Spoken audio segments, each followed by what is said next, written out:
Kabanata 411 hanggang 420. Tusong Jackal. Ang halimaw na hayop ay maaaring gumawa ng mga spell at may karunungan, na ginagawang mas mahirap harapin kaysa sa mga tao. Hinawakan ni Yang Yiyo ang Dragon Slaying Sword at handang lumaban, hindi nangangahas na maging pabaya. Ang halimaw na halimaw sa kanyang harapan ay parang isang asong nangangaso, ngunit tila hindi ito ganoon kalakas mula sa hininga.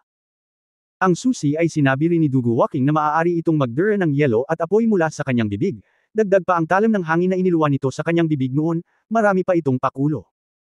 Isang pares ng kakaibang mga mata ang nakalok ng mahigpit kay Yang Yiyo, na nagparamdam kay Yang Yiyo ng takot. Palihim niyang sinabi, naglalaro ba ang halimaw na ito ng psikolohikal na digmaan? Isang tao at isang hayop, 4 o 5 metro ang pagitan, ay nasa isang pagkapatas. Lumakad si Dugu Walking kay Yang Yiyo. Malamig na sabi ni Yang, nang hindi man lang tumitingin sa kanya, pumunta ka sa gilid para magpahinga at pagalingin ang iyong mga sugat. Haharapin kita pagkatapos mong harapin ang halimaw na ito. Hindi mo man lang napag-usapan ang pagpunta sa lugar na ito kasama ko, Hindi nagalit o natakot si Dugu Walking nang marinig niya ang malamig na mga salita ni Yang Yiyo, ngunit ang kanyang puso ay napuno ng tamis. Naririnig niya ang pagmamahal sa mga salita ni Yang Yiyo, at alam din niya na maaaring hindi siya tumulong, kaya't siya ay nagtungo upang magpagaling ng masunurin. Ang paghaharap ni Yang Yiyo at ng halimaw ay parang isang paligsahan ng momentum at pasensya. Kung sino ang unang nawalan ng pasensya, siya ang mawawalan. Hayop ka, hindi ako naniniwalang hindi kita matatalo. Tumingin si Yang Yiyo sa halimaw at nagmura.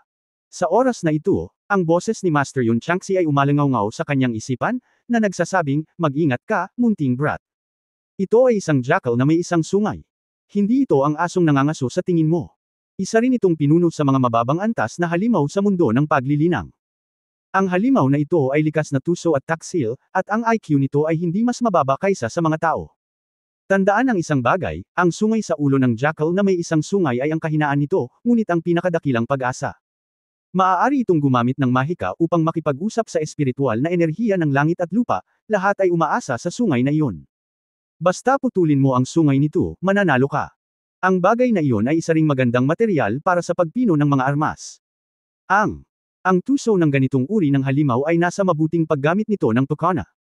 Kapag nahaharap sa mas malakas na kalaban, ito ay magmamanyobra at maghihintay ng pagkakataon. Kapag nalaman niyang hindi nito kayang talunin ang kalaban, tatakas ito. Kapag nakaharap ang isang mas mahina, ito ay maglalaro sa kanyang biktima tulad ng isang pusa na naglalaro ng isang daga, at sa wakas ay dahan-daang mamamatay. Tila ang iyong babae na si Dugu Walking ay pinaglalaroan ng halimaw na ito bilang isang daga.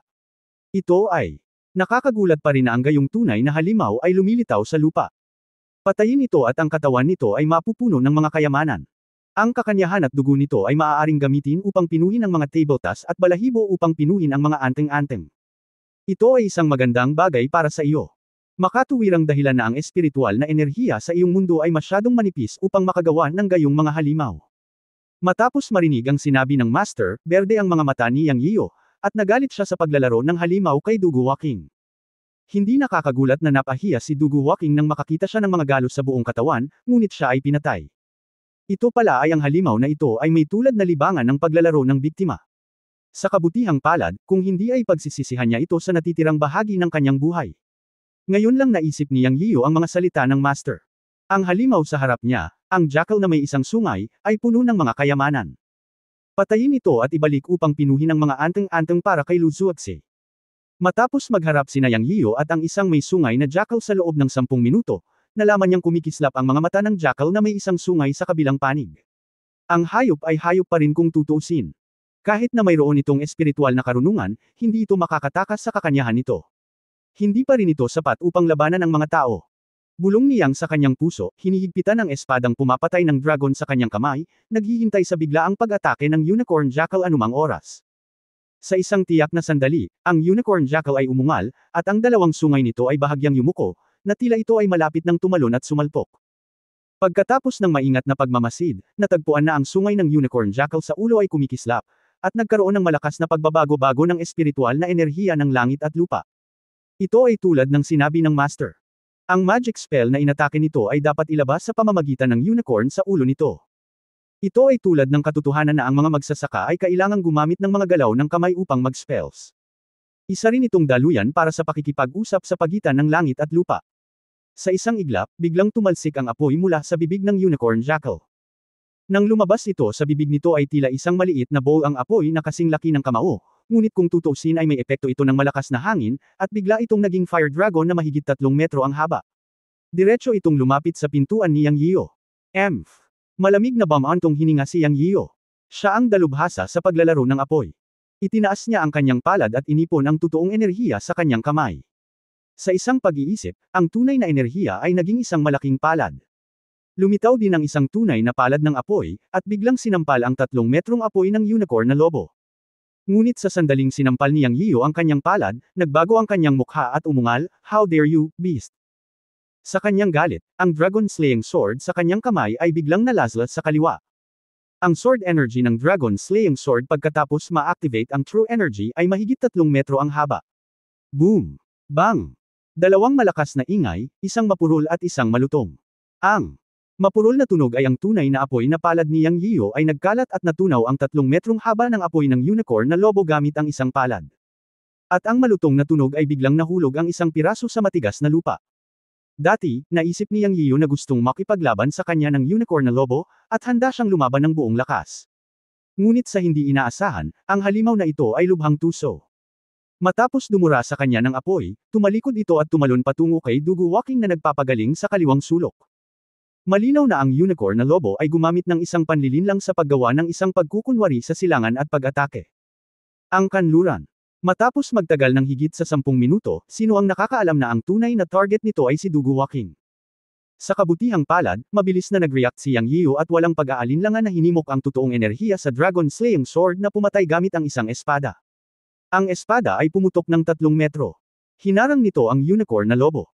Gayunpaman, sa kritikal na sandali na ito, nakita ng unicorn na lobo na tumalon na nakaharang ito ng sword energy ni Yang Yio, at umungal muli, ibinuka ang bibig nito, at dumura ng silver ice arrow, na lumipad patungo kay Dugu Walking ng may whoosh. Walking, mag-ingat ka. Sa sobrang takot ni Yang Yio ay nabasag ang kanyang atay at gallbladder. Kung si Dugu Walking ay natusok ng ice arrow ng unicorn jackal, ang kahihinatnan ay magiging kapahamakan. Ang ice arrow ng unicorn jackal ay direktang nakatutok sa ulo ni Dugu Walking, at ang bilis ay kasing bilis ng kidlat. Sa pagkakataong ito, si Dugu Walking ay nagmumuni-muni at nagpapagaling, at kahit na ipaalala sa kanya ni Yang Yio, tila wala na siyang oras para mag-react. Pakiramdam ni Yang Yio ay lalabas na ang kanyang kaluluwa sa kanyang katawan sa sandaling ito, dahil natatakot siya. Sino ang mag-aakala na ang katusuhan ng isang halimaw na gaya ng unicorn jackal ay higit pa sa tao? Sa ganoong reaksyon at diskarte sa pag-atake, hindi ito maabot ng mga ordinaryong tao. Kasabay nito, naramdaman lamang ni Yang Yio ang isang KT sa kanyang tainga, at sa susunod na sandali, ang ice arrow ng unicorn jackal ay malapit nang maabot ang ulo ni Dugu Walking, at ito ay nabasag sa isang click. Sabi ng kuya mo mag-ingat ka. Sa mundo ng paglilinang, at maging sa mas sinaunang panahon, ang lahi ng tao ay hindi ang pinakamatalinong nilalang. Napakaraming nilalang na ang karunungan ay higit pa kaysa sa sangkatauhan. May isang mukha ng tao na espiritong insekto na nagbabantay dito. Dapat kang tumutok sa pakikitungo sa isang may sungay na jackal. Lumaban ng maayos. Ang pakikipaglaban sa gayong halimaw ay magiging isang magandang paraan upang patalasin ang iyong karanasan sa pakikipaglaban. Ang boses ni Master Yun Changxi ay tumunog, at ang likod ni Yang Yio ay basang-basa ng malamig na pawis.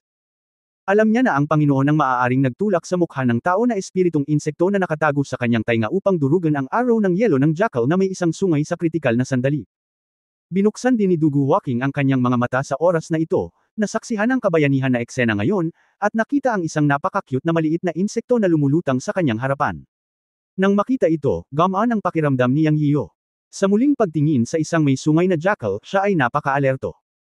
Ngayon lang, tinuruan siya ng isang may sungay na jackal ng leksyon, na nagpaunawa sa kanya na ang susi sa pagkapanalo sa isang labanan ay hindi lamang malakas na lakas, kundi pati na rin ang iba't ibang matatalinong kalkulasyon, na isa ring makapangyarihang bahagi. Ang kabayong may sungay sa kanyang harapan ay maaaring hindi kasing lakas niya sa mga tuntunin ng tunay na paglilinang, ngunit siya ay may tusong karanasan sa pakikipaglaban. Tama si Master. Sa isang laban, karanasan ang susi. Ako na ngayon, masamang hayop ka. Aabuso na kita. Kung hindi kita balatan ng buhay ngayon, mahihiya ako sa puso at gallbladder ko ngayon lang. Kinagat ni Yang Yio ang kanyang mga ngipin at marahas na sinabi. 2 patak ng blood essence ang lumitaw sa kanyang mga daliri sa isang iglap. Na-activate ang gold at wood blood essence curses. Ang mga piraso ng bato sa kuweba ay naging mga talam, at ang mga baging ay tumubo sa lupa, na umaatake sa kabayong may sungay. Umuungol. Sa oras na ito, tila naramdaman ng unicorn na si Yang Yiyo ay maaaring magdulot ng panganib dito. Ibinuka nito ang bibig at nagluwa ng apoy, wind blades, at ice arrow habang umaatungal, tinutukan ng sumpa ng asensya ng dugo ni Yang Yiyo. Boom boom boom. Nagbanggaan ang dalawang spell at nagagawan. May naramdamang makapal na usok sa pinangyarihan. Sa oras na ito, nakita ni Yang Yiyo ang pagkakataon, itinaas ang kanyang espada, at sinaksak ang unicorn sa ulo ng unicorn. Umuungol. Sa isang hampas, direktang pinutol ni Yang Yiyo ang sungay sa ulo ng jackal. Ang jackal sa sakit, na walang sungay sa kanyang ulo, nawala ang daluyan sa spells, at tumalikod at tumakbo. Ikaw na masamang hayop, gusto mo pa ring tumakbo. Agad namang tumalon si Yang Yiyo at humabol. Sa oras na ito, bumagsak ang isang may sungay na jackal sa batong pader ng kuweba. Sa sumunod na sandali, nawala ang katawan ng jackal sa pader na bato. Natigilan si Yang Yiyo, at humabol upang makita na mayroong isang maliit na kuweba na may diameter na halos 2 metro, ngunit nakaharang ito ng mga damo at mga halaman na kapareho ng kulay ng pader na bato. Kabanata 412, Poisonous Miasma Barrier. Sa oras na ito, lumapit si Dugu Waking at sinabing, huwag ka nang pumasok, delikado itong pasukan sa kuweba. Kamusta ka na? Tumingin si Yang Yiyo kay Dugu Waking at nagtanong. Si Dugu Waking ay hindi mahusay sa pagpapahayag na si Yang Yiyo ay nag-aalala muna sa kanyang mga pinsala, ngunit isang mainit na agos ang damaloy sa kanyang puso. Okay lang ako, external injuries lang. Sabi ko sasamahan kita. Napakaraming bagay ang nangyari sa panahong ito, at hindi ko ito pinansin. Ngunit hindi ka maaaring makipagsapalaran ng mag-isa. Tandaan, sa susunod na mayroon ka, dapat mong pag-usapan ito sa akin. Sobrang delikado. Hinawakan ni Yang Yiyo ang kamay ni Dugu Waking at nagreklamo, habang nagpapalipat-lipat ng kanyang tunay na enerhiya upang suriin ang kanyang mga sugat. Talagang walang seryoso, at gumaan ang pakiramdam niya. Oo, mahinang tugon ni Dugu Waking na may pamumula sa kanyang mukha. Ito ba ang ipinagbabawal na lugar ng iyong pamilya Dugu? Tanong ni Yang Yiyo. Hindi naman. Ayon sa mga talaan ng pamilya, ang lugar na ito ay natuklasan ng isang ninuno ng pamilya Dugu noong dinastiyang Ming. Kinuha ito ng pamilya Dugu para sa kanilang sarili dahil mayroong sapat na espiritual na enerhiya mula sa langit at lupa, at mayroong isang malaking luntiang lupain sa hilaga na may mahalagang espiritual na mga gamot. Mula noon, tinawag na itong lupang ipinagbabawal ng pamilya.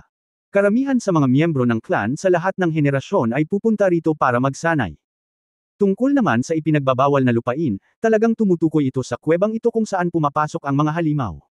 Sa huling pagpasok ko dito, nakulong ako ng ilang taon. Naging yin at yang ang mukha ko dahil sa pagkalason. Ang buong kuweba ay nasa panganib, ngunit ang labas ay maayos. Sabi ni Dugu Waking na may matagal na takot habang nakatingin sa kuweba. Si Yang Yiyo noon. Medyo natarante nang marinig niya ito. Ayon sa salaysay ni Dugu Wen, kung walang likas na antas ng pagtatanim, imposibleng makaakyat sa bundok na kanilang pinanggalingan, at imposibleng makarating sa tinatawag na Dugu Family Forbidden Land. Gayunpaman, ang Dugu Waking ay walang likas na paglilinang ilang taon na ang nakararaan. Kanina lang siya dumating at natapos ang foundation building na maihahambing sa nauna. Kaya tinanong niya ito. Medyo napahiya si Dugu Waking pagkatapos marinig ito at sinabing, sa katunayan, may ilang bagay na itinago ko sa iyo noon. May mga lihim pa ring nakatago tungkol sa lugar na ito. Ang mga magulang ko lang ang nakakaalam nito sa buong pamilya Dugo. Siyempre, natutunan ko din. Galing sa magulang ko. Pag-usapan natin ang pasukan noong una tayong pumasok. Totoo na ang pagharap sa bundok na may taas na 1,000 talampakan, kasama ang hindi nakikitang presyon, nang walang likas na lakas, imposibleng umakyat sa lahat. Gayunpaman, pumasok ako mula sa isa pang lihim na daanan. Ang lihim na daanang iyon ay isang daluyan ng tubig sa isang malamig na lawa sa labas, na direktang humahantong sa isang mapagkukunan ng tubig sa hilagang dulo ng Tiankeng. Basta marunong kang lumangoy, pwede kang pumasok. Isa pang sikreto ay ang usap-usapan na ang kuweba na ito ay may sikretong maaring makalusot sa katutubo. Ito kaya pumasok ang mga magulang ko sa kuweba, pero nawala sila pagkapasok nila. Pumasok ako upang hanapin sila ilang taon na ang nakalilipas, ngunit wala doon. Sa halip, halos hindi na sila lumabas matapos malason.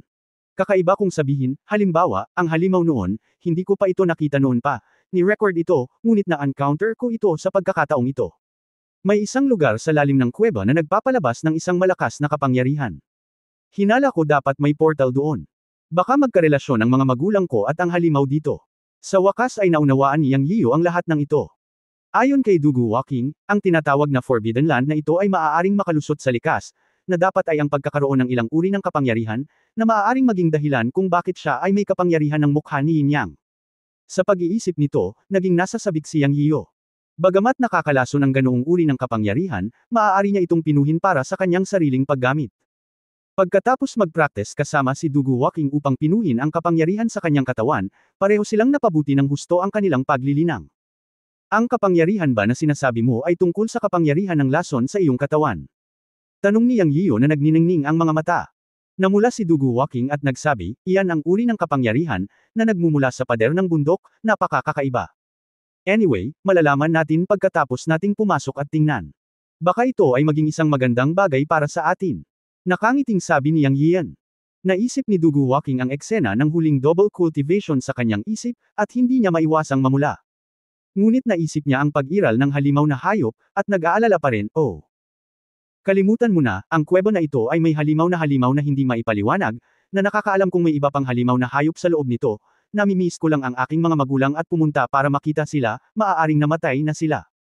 Huwag kang mag-alala, marami kaming paraan ng lalaki mo, at kakaputol ko pa lang ng sungay sa ulo ng unicorn na lobo, hindi na ito makakatalon pa, dahil nandito na tayo, gusto kitang pakalmayan, fair na. Natapos magsalita si Yang Yiyan, hinawakan niya ang kamay ni Dugu Walking at pumasok sa kuweba. Siyempre, hindi niya nakalimutang kunin ang sungay ng unicorn ng jackal monster sa lupa. Sinabi ng master na ang bagay na ito ay isang material para sa pagdadalisay. Napakadilim ng buong kuweba, buti na lang may flashlight. Ayon kay Dugu Walking, lumawak ang kuweba pagkatapos makapasok. Tulad ng para sa pader ng bundok na may lason na kapangyarihan, ito ay nasa isang bulwagan. Ang buong bulwagan ay artificial na hinukay, ngunit hindi ito hinukay ng pamilya Dugo, ngunit umiral mula noong ito ay natuklasan. Ito ay mas tulad ng isang bulwagan ng pag-aalay, at ang ruta sa loob ay napakakomplikado, na parabang mayroong isang porma sayon. Siya ay nakulong dito sa huling pagkakataon at hindi makalabas. Ngunit hindi maaaring mawala si Yang Yiyan. Hindi siya baguhan sa kaalaman ng mga porma sayon. Pagpasok niya ay nakita niyang isa itong ordinaryong maze formation at madali itong hanapin ang daan. Makalipas ang kalahating oras, dumating ang dalawa sa isang puting jade hall, na naliliwanagan ng isang night pearl. Ang buong bulwagan ay higit sa 500 metro kwadrado. Ito ay ganap na nahukay sa bundok at natatakpan ng mga rune tulad ng kuweba sa labas. Pagkapasok, nakita ni Yang Yiyan ang daloy ng liwanag na pumupunta sa dingding sa harap ng bulwagan. Talagang tulad ng sinabi ni Dugu Walking. May makapal na fog sa pader na ito na lumalamig at hindi naghiwa-hiwalay, umaagos na parang tubig. Nang makita ng jackal na may isang sungay na papasok sina Yang Yiyo at Dugu Walking, napaungol ito at sinubukang bumangga sa magaan na kurtina. Bang! Napabalikwas ang isang may sungay na jackal at lumipad pa atras.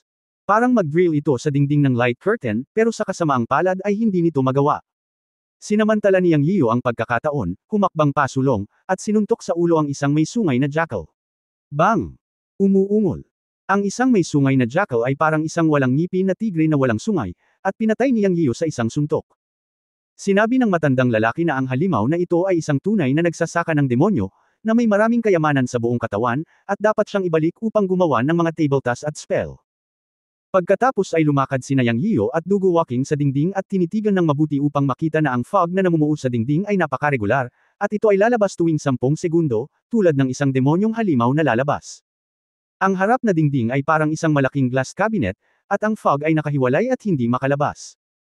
Matapos maghanap ng mahabang panahon ng walang mahanap, tinanong ni Yang Yiyo ang kanyang Panginoon sa kanyang isipan, ano ang misteryo ng magaan na kurtinang pader na ito, matandang lalaki. Ito ay isang selyadong harang. Ang ambon ay isang malakas na nakal-alasong miezma. Kung hindi nagkakamali ang iyong Panginoon, ang lugar na ito ay dapat na isang daanan na kumukonekta sa isa pang maliit na mundo. Ngayon, tila ang mga tao sa iyong panig ng Earth ay tinataka ng lugar na ito, habang ang mga tao sa kabilang panig ay patuloy na gumagamit ng lokal na lason na miezma upang masira ang selyo, sinusubukang ganap na masira ang selyadong hadlang. Ngayon ay tila ang isang sungay na jackal ay nagmula sa kabilang panig. Sa kasamaang palad, ang selyadong hadlang na ito ay napakalakas. Madali para sa kanya ang pumunta dito, ngunit mahirap na bumalik.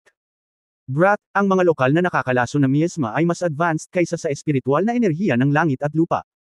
Ikaw at ang maliit na batang babae ay maaaring sumipsip ng mga ito ng magkasama at pinuhin ang mga ito sa pamamagitan ng paraan ng dalawahang paglilinang.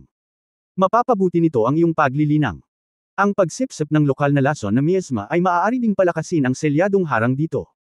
Sa paghusga mula sa mga lokal na makamandag na miezma, ang mga nilalang sa kabilang panig ay hindi mabuting tao. Kung masira nila ang selyo at lumapit, ito ay isang sakuna para sa iyong mundo. Kaya ninyong dalawa ay sumipsip at pinuhin ang mga lokal na nakakalaso na miasma upang makuha ang pinakamahusay sa parehong mundo. Paliwanag ni Yun Changxi. Nagulat si Yang Yian matapos itong marinig. Hindi niya inaasahan na ganoon ang sagot ng kanyang amo, ngunit mayroon din siyang pagdududa, ano ang elemento ng lupa na lason miasma. Sinabi ni Yun Changxi, ang elemento ng lupa ay ang kapangyarihan ng katangiang yin sa labas ng 5 elemento ng mundo. Ito ang kakanyahan ng maputik na hangin at ang nakal-alasong gas ng lupa, kaya tinawag itong Earth Element Poison Miasma. Ang mga taong maaaring gumamit ng Earth Element Poison Miasma ay malamang na hindi simpleng tao. Matanda, may pagdududa pa ako.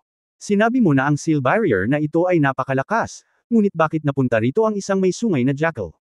At nawala rin dito ang mga magulang ni Dugu Walking. Sa tingin mo ba ay papasok sila sa seal barrier? Tanong ni Yang Yian. Ito ay hindi kakaiba. Tila mahigit 1 o 2 araw nang lumulusob ang Earth Element Poison Miasma sa seal barrier. Natural, magkakaroon ng pagkaluwag.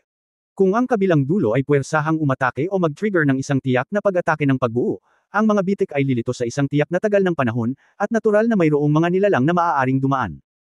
Kung titingnan ang Poison Miasma pattern ng seal barrier, dapat may mga maikling bitik bawat ilang taon, at pagkatapos ay maaari silang dumaan. Sinuri ni Yun Changxi. Nang marinig ni Yang Yiu na ang kamatayan ay maaaring ipaliwanag sa ganitong paraan, sinabi niya kay Dugu Walking ang mga salitang ito at pagkatapos ay sinabi, may lason na miasma dito. Dapat nating pinuhin ang nakal-alasong miasma na ito. Kapag lumakas tayo sa hinaharap, titingnan natin ang balita ng iyong mga magulang. Tumango si Dugu Walking. Sa katunayan, nawalan na siya ng pag-asa. Kahit na nalampasan ng kanyang mga magulang ang seal barrier sa ilang paraan, may nakabatay sa lupa na nakal-alasong miasma sa kabilang panig. Natatakot ako na ang kanilang pag-asa na mabuhay ay manipis. Sa ngayon, ang pinakamahalagang bagay ay upang pinuhin ang nakal-alasong miasma na patuloy na naaapektuhan ng selyo. Kung masira ang selyo, gaya ng sinabi ni Yang Yiu, ang isang buhay na nilalang sa kabilang panig ay masisira, na magiging isang sakuna para sa lupa. Iniisip ang sinabi ni Yang Yiu tungkol sa paggamit ng dual cultivation method para pinuhin ito, biglang namula ang mukha ni Dugu Walking. Kabanata 413 may panauhin si Yun Boy. Tumawag si Yang Yiu sa bahay para magtanong, normal lang ang lahat kaya gumaan ang pakiramdam niya. Pagkatapos ay sinamahan niya si Dugu Walking sa Dugu family. Mananatili sana siya sa Dugu family ng 2 araw, ngunit nakatanggap siya ng tawag ng hindi inaasahan. Ito ay isang tawag mula kay Hunan ng Shenlong Tan. Isang pangungusap lang ang sinabi ni Hunan kay Yang Yiu sa telepono, nagkita ang mga tao ng Shenzong at Qingcheng kahapon. Ang pangungusap na ito ay nagpalundag sa puso ni Yang Yiu, at agad siyang bumalik sa kanyang bayan kasama si Dugu Walking. Masyadong mahalaga ang tawag ni Hunan. Bagamat hindi siya gaanong nagsasalita, o walang oras si Yang Yiu na makipag-usap sa maraming tao, ibinaba ni Hunan ang telepono. Tila galit pa rin siya sa sarili niya dahil sa usapin ni Zia Lu. Ngunit pinasalamatan pa rin siya ni Yang Yiu. Ang pagpupulong sa pagitan ng Shenzong at Qingcheng ay sapat na. Maaari itong isipin kung para saan ito. Walang paraan na ang hinala ay bumagsak sa kanya, at naniniwala ako na ang susunod na hakbang ay ang pagpunta sa pintuan. Kaya dapat bumalik agad si Yang Yiu. Direktang lumipad ang dalawa sa sinaunang kabisera, at pagkatapos ay iniwan lamang ni Yang Yian ang Dugu Walking sa sinaunang kabisera na Yunqi, at umupo kasama si Lu Zuoxi. Gumaan ang pakiramdam niya na may isa pang tao rito. Sa kanyang sarili, diretso siyang nagmaneho pauwi pagkababa ng eroplano. Nakaramdam siya ng kagaanan nang mas maaga siyang nakauwi. Bagamat naroon ang matandang si Jiexia na namamahala, napakaraming tao kung tutusin, at natatakot siya na hindi ito maasikaso ng matandang si Jiexian. Tsaka baliw ang matandang si Jiexian kaya nag-aalala pa rin siya. Ang kotse ay inayos ni Jiaonan bago sumakay sa eroplano, na maginhawa. Talagang gamaan ang loob niya tungkol kay Yunqi. Sa isang banda, si Yunqi ay nasa isang malaking lungsod, at hindi sila nang ahas na arestuhin ang mga tao sa sekular na mundo. May mga panuntunan pa rin sa sinaunang martial arts world. Sa kabilang banda, ang mga pagpupulong sa pagitan ng Shenzong at Qingcheng ay malinaw na inilagay sa mesa. Kung talagang pinaghihinalaan o nalaman nila ang tungkol sa kanya, dapat nilang malaman ang pagkakaroon ng Yunmen, at dumiretso sila sa punong tanggapan ng Yunmen para maghanap ng gulo. Ito ang tuntunin ng sinaunang martial arts world, at ito rin ang tuntunin sa pagresolba ng mga hinaing sa pagitan ng mga sekta. Ito ay sinusuportahan ng buong sinaunang martial arts world. Pinasikat ni Zia Lu ang impormasyong ito sa kanya noong kasama niya si Zia Lu. Kaya si Yang Yian ay direktang nagmaneho pabalik sa kanyang bayan. Siya ay nagmamadali at nagmaneho ng napakabilis. Dumating siya sa punong tanggapan ng Yunmen sa loob ng 3 oras. Pagpasok niya sa nayon, pakiramdam niya ay walang nangyaring masama kaya gumaan ang pakiramdam niya. Baka hindi pa dumarating ang mga taga Shenzong at Qingcheng. Pagkarating sa ancestral home, nakita ni Yang Yian na nandoon lahat ang kanyang lola at ang iba pa, at sa wakas ay gumaan ang loob niya. Naka-atres pa rin ang tatlong alagad. Sa simula, sinabi ni Yang Yian sa pinakamatandang alagad na si Dugu Hui na ang oras ng pag-urong ay 3 buwan. Nang maglaon, sumama na lang sina Wang Zongren at Wu Jian. Ang tatlong magkakapatid ay masunurin sa pagkakataong ito. Pinipino pa rin ng Daoist Fang ang elixir. Qiu, sina Yun, Qiao Fu at ang dalawa pa ay nandoon. Nalaman ni Yang Yian na ang aura ni Qiao Fu at Wu Moxia ay maihahambing sa ikalimang antas ng pagtatayo ng pundasyon. Hindi na niya kailangang magtanong para malaman na epekto yun ng third turn golden elixir. At kamangha-mangha si Wu Moxio, na may pinakamahusay na talento sa tatlong ghost cultivator. Ang kanyang cultivation level ay kapareho ng sa kanya, at talagang naabot niya ang ika-7 antas ng foundation building. Tungkol naman sa Qiu Yun, nasa ika-9 na antas din siya ng Qi Refinang, at tila magtatayo na siya ng pundasyon. Lihim na inisip ni Yang Yian na maaaring gumana ang alchemy ni Master Fang sa nakalipas na 2 buwan. Nang lumabas siya, hiniling niya kay Master Fang na gumawa ng alchemy na may malaking puhunan upang mapabuti ang cultivation ng lahat. Para kay Ouyang Yuqing, naabot na niya ang ikalawang antas ng Qi Refinang stage. Binati niya si Yang Yian nang nakangiti at dinala si Xiao Leilei. Ngayon, mas maganda si Ouyang Yuqing kaysa bago ang bagong taon, na may malarosas na mukha. Para naman sa ina ni Ouyang Yuqing, araw-araw siyang namamasyal kasama ang kanyang lola, at nagtatanim ng ilang gulay para makakain ng lahat. Siya ay nasa mabuting kalooban. Bumalik si Bu Qingmei sa kumpanya, at bihirang mag-retreat si Ning Ke. Pagka-uwi, kinausap niya ang kanyang lola. Bago niya matapos ang isang tasa ng tsaa, nagreklamo ang kanyang lola, Yanzi, wala akong pakialam sa ginagawa mo, ngunit kailangan mong alagaan ang iyong kapatid na babae. Ang babaeng ito ay hindi nakikinig kay lola ngayon, at talagang huminto siya sa pag-aaral. May magandang sinabi si lola sa kanya, ngunit hindi siya nakinig. Buong araw niyang sinundan ang matandang lalaki ni Jiexian, sinabing gusto niyang matuto ng mga kasanayan. Anong klaseng bagay ito? Matapos makinig sa mga salita ng lola, alam ni Yang Yian na ang kanyang kapatid na siyang Shanshan ay talagang huminto sa pag-aaral. Pagkatapos mangako sa kanyang lola at aliwin siya, tumayo si Yang Yian at lumabas. Pagkarating sa courtyard, sinundan siya ni Wu Moxio palabas. Dahil alam niyang gustong magtanong ni Yang Yian tungkol kay Yang Shanshan, sinabi niya, Mr. Sinabi ni Miss na hindi kanya matutulungan, ngunit hindi siya maaaring umatras. Ang pag-aaral ay isang bagay ng buhay at maaari kang matuto hanggang sa ikaw ay tumanda, ngunit hindi siya maaaring magsanay ng paglilinang. Siya ay isang pasanin sa Yunmen. Bilang kapatid ni Mr., mas mali, kaya nag-leave of absence siya ngayong semestre, pero sabi ng matanda, maganda ang talent ni Miss. Ngayon si Miss ay nag-aaral ng mga kasanayan mula sa matanda araw-araw sa kabundukan. Natapos magsalita si Wu Moxio, may naalala siya at idinagdag, oh, by the way, kasama ni Liu Ziki si Miss. Halos gumaling ang injury niya 1 buwan na ang nakakaraan. Dahil hindi pumunta si Miss sa sinaunang kabisera para mag-aral, nag-practice din siya kay Miss. Sa orihinal, nagalit si Yang Yian na hindi pumasok ang kanyang kapatid na babae at nakipag-usap pabalik kay lola, at handa siyang parusuhan. Matapos marinig ang paliwanag ni Wu Moxio, nawala ang galit ni Yang Yian. Kung iisipin, sa sandaling tumahak ka sa landas ng paglilinang, tila hindi na mahalaga ang pag-aaral o hindi. Pero baligtad ang isip mo, hindi alam ni lola kung ano ang cultivation. Nalampasan niya ang edad ng paglilinang at hindi na angkop para sa paglilinang. Walang pagpipilian si Yang Yiu kundi bigyan si lola ng malusog na katawan at hayaan siyang mamuhay ng matatag. Hindi madali para kay lola na palakihin siya at ang kanyang kapatid na babae, at hindi siya maaaring mag-alala tungkol dito. Alam ni Yang Yiu na sa konsepto ni lola, pag-asa ang pag-aaral at pag-aaral sa kolehiyo. Katulad ng mayroon siyang bahay, kotse at kumpanya sa Guda, ngunit nagtratrabaho pa rin sa kumpanya ni Zhao Nan, para lang matupad ang hiling ng kanyang lola. Ngayong nag-aaral si lola, ganoon din. Para sa kagustuhan at inaasahan ni lola, dapat niyang hayaan ang kanyang kapatid na makatapos ng kolehiyo. Ang hindi niya inaasahan ay sinundan talaga ni Liu Ziki si Shanshan para magpakatanga.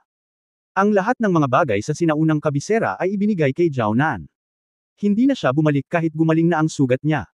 Alam talaga ni Yang Yian sa kanyang puso na hindi pumunta si Liu Ziki sa kumpanya dahil sa kanyang kapatid na siyang Shanshan. Gayunpaman, sa kabilang banda, mabuti para sa kanilang dalawa na magsanay sandali, at least may kapangyarihan silang protektahan ang kanilang sarili. Ngayon sa lahat ng mga tao sa Yunmen, natatakot ako na si Liu Ziki at ang kanyang kapatid na babae ay hindi ang mga may mataas na paglilinang. Pagkatapos mag-isip tungkol dito, tinanong niya si Wu Moxio, ano ang kasalukuyang cultivation ni Kier Shanshan at Liu Ziki? Sir, Ang babae ay nasa ika-6 na antas ng chi refining stage, at si Liu Ziki ay nasa ika-5 antas ng chi refining stage. Sabi ni Wu Mokyo. Yang Yian, nasa bundok pa ba sila? Sumagot si Wu Mokyo, oo, nandito silang lahat. Sila ay nagsasanay kasama ang matanda sa mga araw na ito. Aakyat ako ng bundok para makita at hanapin sina Li Dai at Chen Qibian. May sasabihin ako sayo. Sabi ni Yang Yian pagkatapos mag-isip tungkol dito. Sir, pumunta si Li Dai sa Guda ilang araw na ang nakalipas. Siya nga pala, si Li Dai ay nasa ika-9 na antas ng chi refining stage at malapit nang makapasok sa foundation building stage.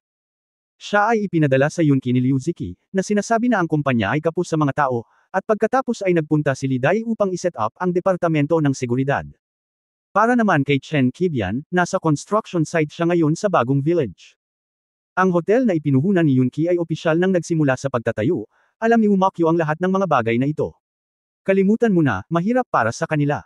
Hindi na kailangang tawagan si Chen Qibian. Hahanapin ko siya mamaya. Ngayon pupunta ako sa bundok para tingnan. Kaya mong gawin ang sarili mong mga bagay. Okay sir. Nang makitang maaga pa, lumabas si Yang Yiyo ng pinto at dumiretso sa pangunahing bundok ng lumang nayon. Kinailangan niyang magmadaling bumalik sa Guda para sa kanyang kapatid na si Yang Shanshan at Liu Ziki. Ang isa ay kailangang tuparin ang hiling ng kanyang lola at tapusin ang kanyang pag-aaral, at ang isa ay kailangang pumunta sa Guda Company.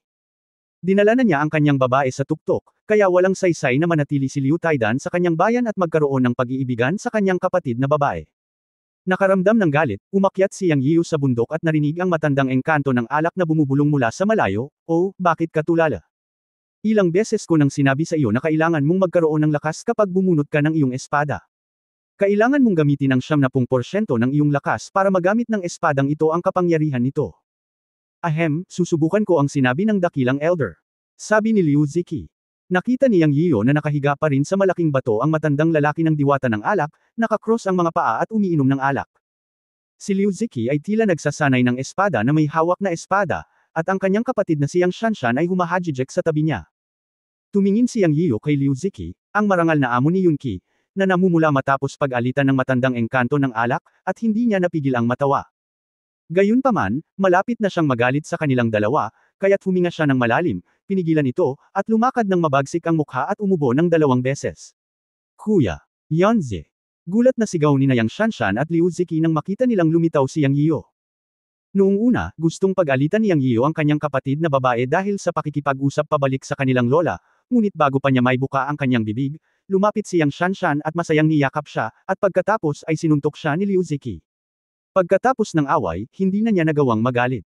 Siyempre, sinabi pa rin niya ang dapat niyang sabihin, at mahigpit na sinabi kay Yang Shanshan na kailangan niyang pumasok sa paaralan bukas.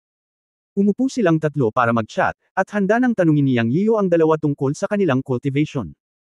Ngunit sa oras na ito, ang matandang diwata ng alak na nakahiga sa bato at umiinom ay biglang umupo ng tuwid, tumingin sa labas ng nayon, damilat ang kanyang mga mata, humigop ng alak at nagsabi, "Yun boy, may mga bisita, humanda ka para salubungin sila." Nang inag si Yang Yiyo at tumingin din sa labas ng village. Kabanata 414 na 15 katutubo. Masasabi ni Yang Yian mula sa ekspresyon ng matandang lalaki. Lasing na baka hindi totoong bisita ang kausap niyang bisita. Naisip ni Yang Yian na walang gaanong bisita na maaaring maging sanhi ng seryosong paalala ng matandang lasing sa kanya. Ang matandang lalaki na lasing ay isang pag-iral sa kabila ng siyantian. Sa kanyang mga mata, ang mga ordinaryong siyantian ay hindi karapat-dapat sa kanyang atensyon. Sa ganitong paraan, halatang-halata kung sino ang maaaring pumunta sa pinto. Shenzong at Ching Cheng. Sa sandaling ito, isang matanda at malakas na tinig ang nagmula sa langit, umaalingaw-ngaw sa lahat ng direksyon, nagsasabing, narito ang Divine Sect upang bisitahin, hindi ba alam ni Yunmen kung paano aliwin ang mga bisita? Pagkatapos ay sumunod ang isa pang boses, narito si Mugwanghan mula sa Ching Cheng Sect upang magbigay galang. Nang marinig ni Yang Yiyo ang dalawang boses na ito, biglang nagbago ang kanyang mukha, at naisip niya sa kanyang sarili, "Guro." Agad niyang sinabi kina Yang Shanshan at Liu Ziki, "Kayong dalawa ay bumalik kaagad sa nayon, sisimulan ni Shanshan ang pagbuo." Nakita rin ni Yang Shanshan at Liu Ziki na hindi tama ang mukha ni Yang Yiyo, at narinig nila ang tunog ng kulog na nanginginig sa kalangitan.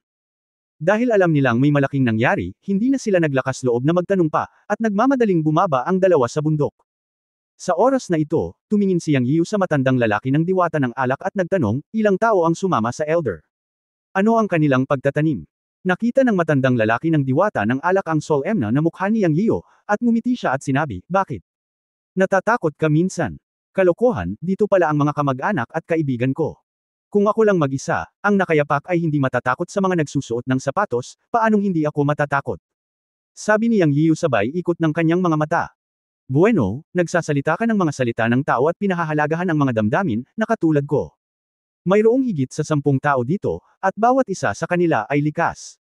Kung tungkol sa kung anong uri ng paglilinang mayroon ka, maaari kang pumunta at tingnan para sa iyong sarili. Mag-relax at huwag masyadong kabahan. Away lang, walang pakialam na sabi ng matanda. Matapos marinig ito, palaging nararamdaman ni Yang Yian na mali ang sinabi ng matanda, na parabang sinasamantala niya ito.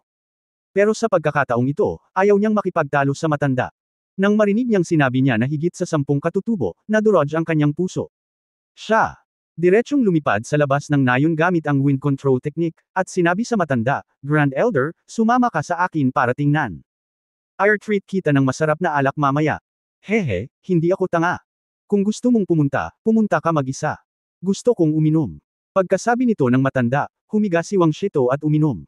Nagalit ito kay Yang Yian na muntik na siyang mahulog mula sa langit, ngunit wala siyang paraan upang harapin ang lumang bagay na ito. Hindi niya ito kayang talunin, at hindi niya ito mapipilit. Wala siyang pagpipilian kundi ang pumunta at tingnan ang kanyang sarili, ngunit ang iba ay dumating sa nayon. Nagpakilala ang kabilang partido at ipinaliwanag na ang pagsamba sa bundok ay naaayon pa rin sa mga alituntunin ng sinaunang martial arts world, na nagpaginhawa kay Yang Yian. Kung hindi sila sumunod sa mga alituntunin at sumugod ng walang sinasabi, masakit sa ulo. Ngayon ay tila nagpunta rito sina Shenzong at Qing Cheng at sumusunod pa rin sa mga alituntunin ng sinaunang martial arts world. Sa kabilang banda, ang Shenzong ay kabilang sa mga sinaunang puwersa ng martial arts sa ibang bansa, at ang Qing Cheng ay isa sa 8 sekta sa Jiushou. Pareho silang kilalang puwersa. Kung ang dalawang sekta ay magsasama-sama at saktan ang mga tao kung hindi sila magkasundo, ang Qing Cheng ay sasaksakin sa gulugod ng sinaunang martial arts world sa teritoryo ng Jiushou. Mula sa puntong ito, ang dalawang sekta ay maaari lamang lumabas sa bukas. Gustuhin man nilang humingi ng parusa, dapat ay open at above board at hindi kayang mawalan ng mukha.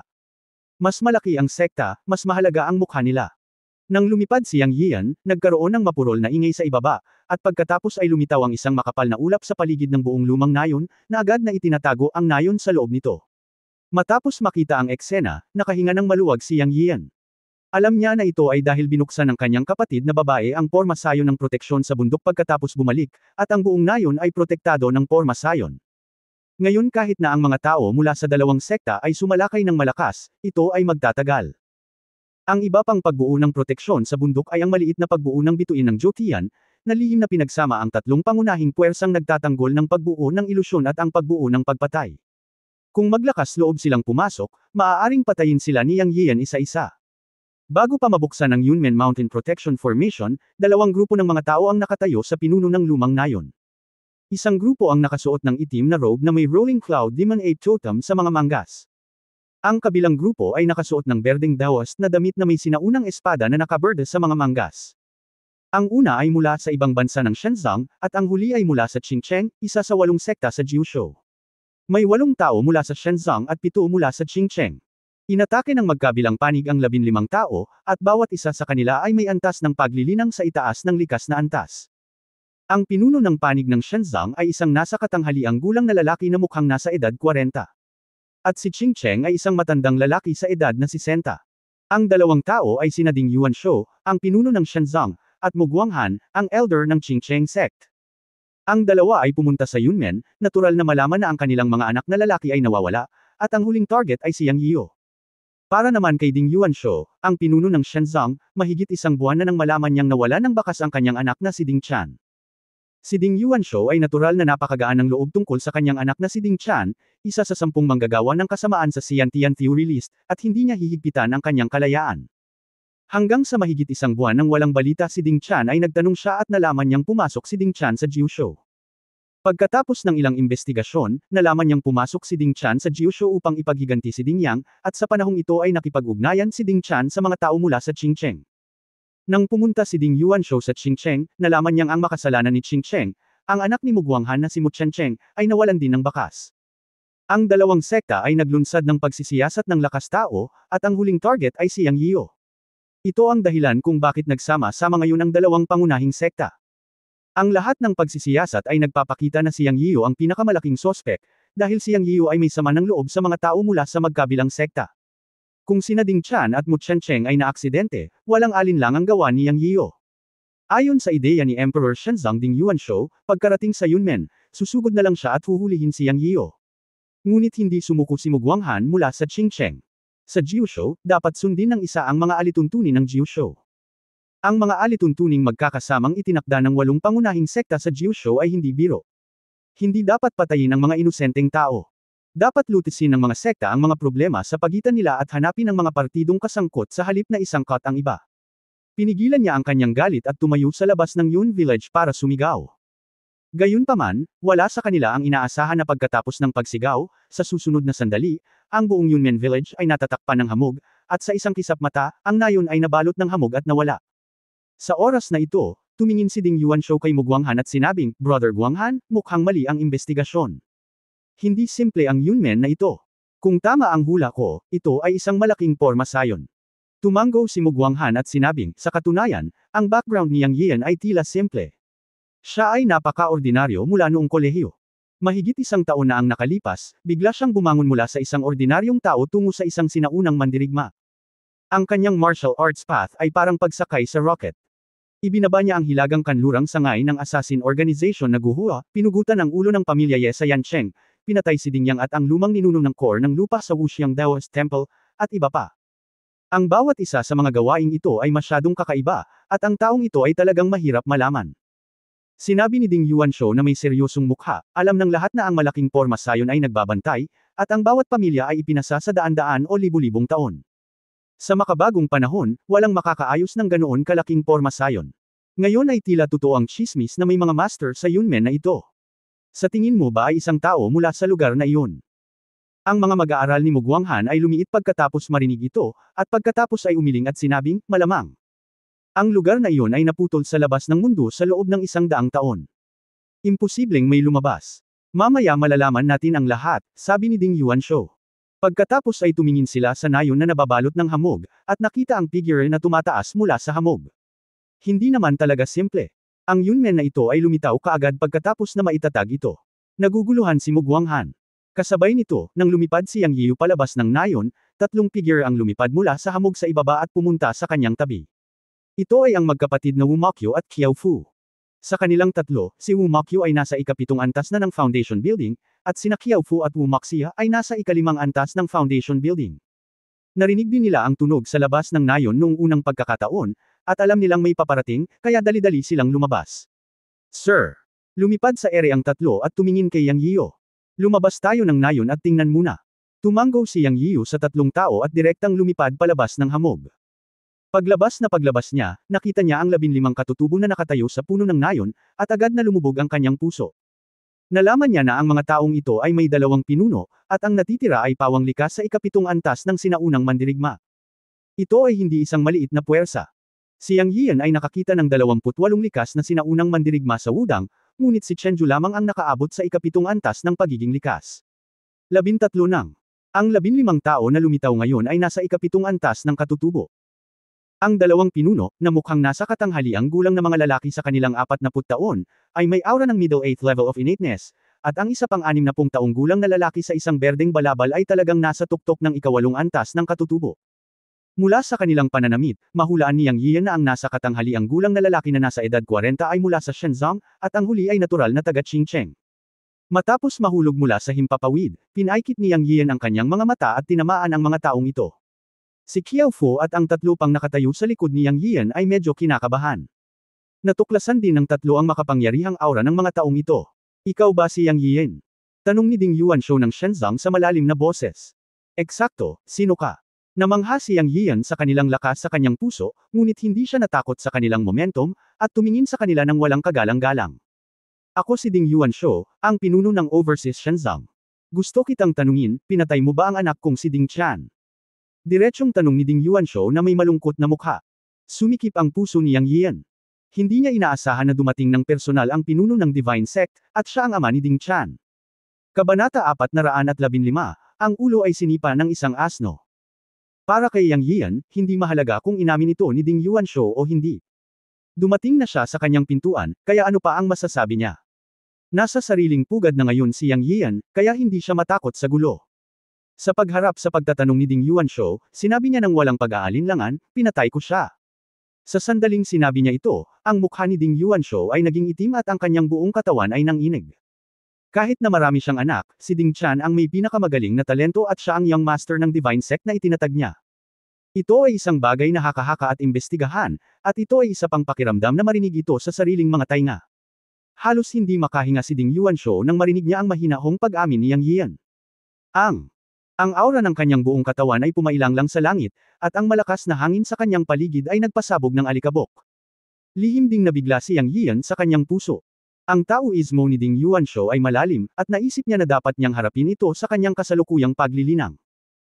Pagkatapos ng lahat, nakapasok na siya sa ikapitong antas ng panahon ng pagtatayo ng pundasyon, nakapareho ng ikapitong antas ng mga likas na sinaunang mandirigma, ngunit si Yang Yian ay may malakas na tunay na chi at mental na kapangyarihan ng parehong antas, na siyang pinakamalaking bentahe niya. Bilang karagdagan, pagkatapos na maabot ang ikapitong antas ng pagtatayo ng pundasyon, bagaman ang kanyang espiritual na kamalayan ay nanatili pa rin sa loob ng 900 metro, ang kanyang mental na kapangyarihan ay nakatuon sa isang mas malaking lugar, at tinansya na ang kasalukuyang kalakaran ng pag-atake ng Dragon Scale ay 2 beses na mas malakas kaysa dati. Sa pinagsama-sama ang lahat ng uri ng paraan, talagang hindi siya natakot sa mga sinaunang mandirigma ng ika-8 antas ng katutubo. Pagkaraang aminin ni Yang Yiyo na siya ang pumatay kay Ding Chan, si Muguanghan ng Qingcheng ay malamig ding nagtanong, kaya ang aking anak na si Mu Chencheng ay namatay din sa iyong mga kamay. Oo. Tahasang umamin si Yang Yiyo. Okay, kahit na magsimula akong pumatay ngayon, hindi ito maituturing na paglabag sa mga patakaran ng sinaunang martial arts world. Galit na galit si Ding Yuanshu ng Shenzong kaya nanginginig ang buong katawan niya. Sa sandaling ito, walang pakialam si Ding Yuanshu sa anumang mga patakaran. Hanggat personal itong inamin ni Yang Yiyo, wala siyang masabi kahit na lipulin niya ang mga sinaunang mandirigma ng buong Yunmen Jiushu. Sa kasong ito, ang pagpatay ay isang bagay na syempre, bata, sumuko. Tumingin si Muguanghan kay Yang Yiyo at malamig na sinabi. Sa sandaling ito, tumayo si Muguanghan habang nasa likod ang kanyang mga kamay, at nang humarap siya kay Yang Yiyo, para siyang nakatingin sa isang patay na tao. Siyempre, hindi kinuha ni Muguanghan o Ding Yuanshu si Yang Yiyo bilang ulam, dahil pinigilan ni Yang Yiyo ang kanyang aura, at imposibleng sabihin kung nasaang lupain si Yang Yiyo. Kahit na sabihin nila, naisip nila na hindi ganoon kataas ang cultivation ni Yang Yiyo. Ang tanging bagay na ikinatakot nilang dalawa ay ang napapabalitang Yunmen ay may isang master, at marahil ang master na ito ay isang congenital na ika-9 na antas na pag-iral, ngunit sa pagkakataong ito, ang dalawang pamilya ay nagsanib puwersa upang magdala ng kabuuang 13 congenital 7th level na sinaunang mandirigma, at sa kanilang sariling congenital na ika-8 antas na paglilinang, kahit na mayroon pa rin siyang Panginoon sa ika-9 na antas, bibigyan pa rin nila siya ng isang Panginoon na antas. Alak. Galit na galit si Yang Yiyo kaya tumawa siya, pinaikit ang kanyang mga mata at sinabing, sino ka sa palagay mo? Ni hindi niya alam kung sino si Muguanghan sa Qingcheng. Anak, ako si Muguanghan. Si Mu Chencheng ang aking anak. Ako ang elder ng Qingcheng Criminal Law. Ngayon, hahayaan kitang mamatay ng may alam. Ang tono ni Muguanghan ay puno ng paghamak kay Yang Yiyo. Matanda, ayon sa sinabi mo, kung papatayin mo ako, maglilinis na lang ako ng leeg at maghintay na mapatay. Kayong mga walang kwentang anak ang unang nag-provoke sa akin, pero wala akong sama ng loob sa kanila. Ano? Pinatay ko ang maliit na walang kwentang batang lalaki, at ngayon kayong dalawang matandang inutil na lalaki ay tumalon at pinatay ako sa aking pintuan, at hinayaan akong sumuko. Sinipa ka ba ng asno sa ulo? Nagmura si Yang Yiyo ng walang pag-aalinlangan. Ikaw, well, ipapaalam ko sa iyo ngayon na ang lakas ay ang katotohanan. Ang pagpapaluhod sa iyo at mamatay ay isang papuri sa iyo. Halika at ibaba mo ako, sumugod at alisin ang bastos na Yunmen na ito para sa akin. Si Ding Yuanshu ng Shenzong ang unang sumalakay. Ang kanyang utos, ang 6 na likas na ika-7 antas na sinaunang mandirigma sa likod niya ay agad na sumugod kay Yang Yiyo. Kasabay nito, ikanaway din ni Muguanghan ang kanyang kamay, at ang 7 sinaunang mandirigma sa likod niya ay naghiwa-hiwalay, na bumubuo ng isang pagkubkob na parang natatakot silang makatakas si Yang Yiyo. Para kay Yang Yiyo, ang kanyang mga mata ay puno ng layuning pumatay. Narinig niya ang mga salita ni Ding Yuanshu tungkol sa pagsira sa Yunmen, na nangangahulugang gusto niyang sirain ang sekta. Sa isang flash ng malamig na liwanag sa kanyang kamay, ang Dragon Slaying Sword ay agad na nasa kanyang kamay. Sa dagandong, winalis at nilaslas niya ang 6 na katutubo na sumugod. Sa kasalukuyang paglilinang ni Yang Yiyo, ang kapangyarihan ng espadang ito ay higit na lumampas sa lakas ng ika-7 antas ng likas. Hindi sineseryoso ng 6 na katutubo ng Shenzong si Yang Yiyo noong una, at sayang ang human resources para sa pinuno ng human sect na utusan silang 6 na pabagsakin si Yang Yio. Ngunit pagkatapos lumabas ang espada ni Yang Yio, alam ng 6 na tao na mali ang ideyang ito, at ito ay kabalbalan. Mula pa lamang sa aura na ibinubuga ng espada ni Yang Yio, mararamdaman na ang kapangyarihan ng espadang ito ay lumampas sa lakas ng ikapitong antas ng likas. Sa isang iglap, marahas na umatras ang 6 na tao. Gayunpaman, sa isang tunggalian sa pagitan ng mga master, ang buhay at kamatayan ay isang bagay ng buhay at kamatayan. Kadalasan, ang isang pabaya na pagkakamali ay maghihiwalay sa yin at yang, at ang tagumpay o pagkatalo ay matukoy ng sarili. Ang ilan sa 6 na tao ay mabilis na nag-react, habang ang iba ay mabagal, kaya sila ay tiyak na magdusa. Bukod dito, ginamit ni Yang Yio ang kanyang makapangyarihan at halos solidong kapangyarihan sa pag-iisip upang salakayin ang 6 na tao sa sandali ng paghugot ng espada, at handang patayin ang kabilang partido ng biglaan. Ang Dragon Slaying Sword mismo ay isang high-level magic weapon. Bagamat hindi nakipag-usap si Yang Yio sa espiritu ng espada sa Dragon Slaying Sword, sa kanyang makapangyarihang cultivation at sa kapangyarihan ng magic weapon mismo, ang espadang ito ay maaaring pumatay ng bagyo nang hindi binabago ang kulay ng langit at lupa. Cut! Boom! Sa ilalim ng espada, 6 na Shishyanxian 7 layer, 3 sa kanila ang mabilis na nag-react upang maiwasan ito, at ang una ay direktang inalis. Ang dalawa pa ay nahulog sa isang pool ng dugo, at ang huli ay nabali ang 2 binti. Kahit na hindi siya namatay, nawala ang kanyang pagiging epektibo sa labanan. Isang pabaya at panghahamak ang nagbigay daan kay Yang Yio na patayin ang 3 Xiantian gamit ang isang espada. Siyempre, ang isa sa kanila ay nabali ang 2 paa. Hindi man siya namatay, ganoon pa rin siya sa labanan. Biglang nagbago ang mga mukha ni Ding Yuanshu at Mu Guanghan. Sa sandaling kumilos si Yang Yian, naramdaman nilang dalawa na ang lakas ni Yang Yian ay nalampasan ang ikapitong antas ng Xiantian. Sila ay pabaya at minamaliit ang kaaway. Pinaikit nilang dalawa ang kanilang mga mata. Si Ding Yuanshu ay partikular na hindi komportable dahil ang pinatay ay mula sa kanyang divine sect. Mamatay, bata, dumudugo ang puso ni Ding Yuanshu. Iilan lamang ang mga tao sa buong sinaunang martial arts world na nasa ikapitong antas ng Xiantian. Siya ay galit na galit at gumawa ng isang hakbang. Mahigpit ding sumunod si Mu Guanghan. Alam niya kung ano ang ibig sabihin ng pagpapabagsak kay Yang Yian.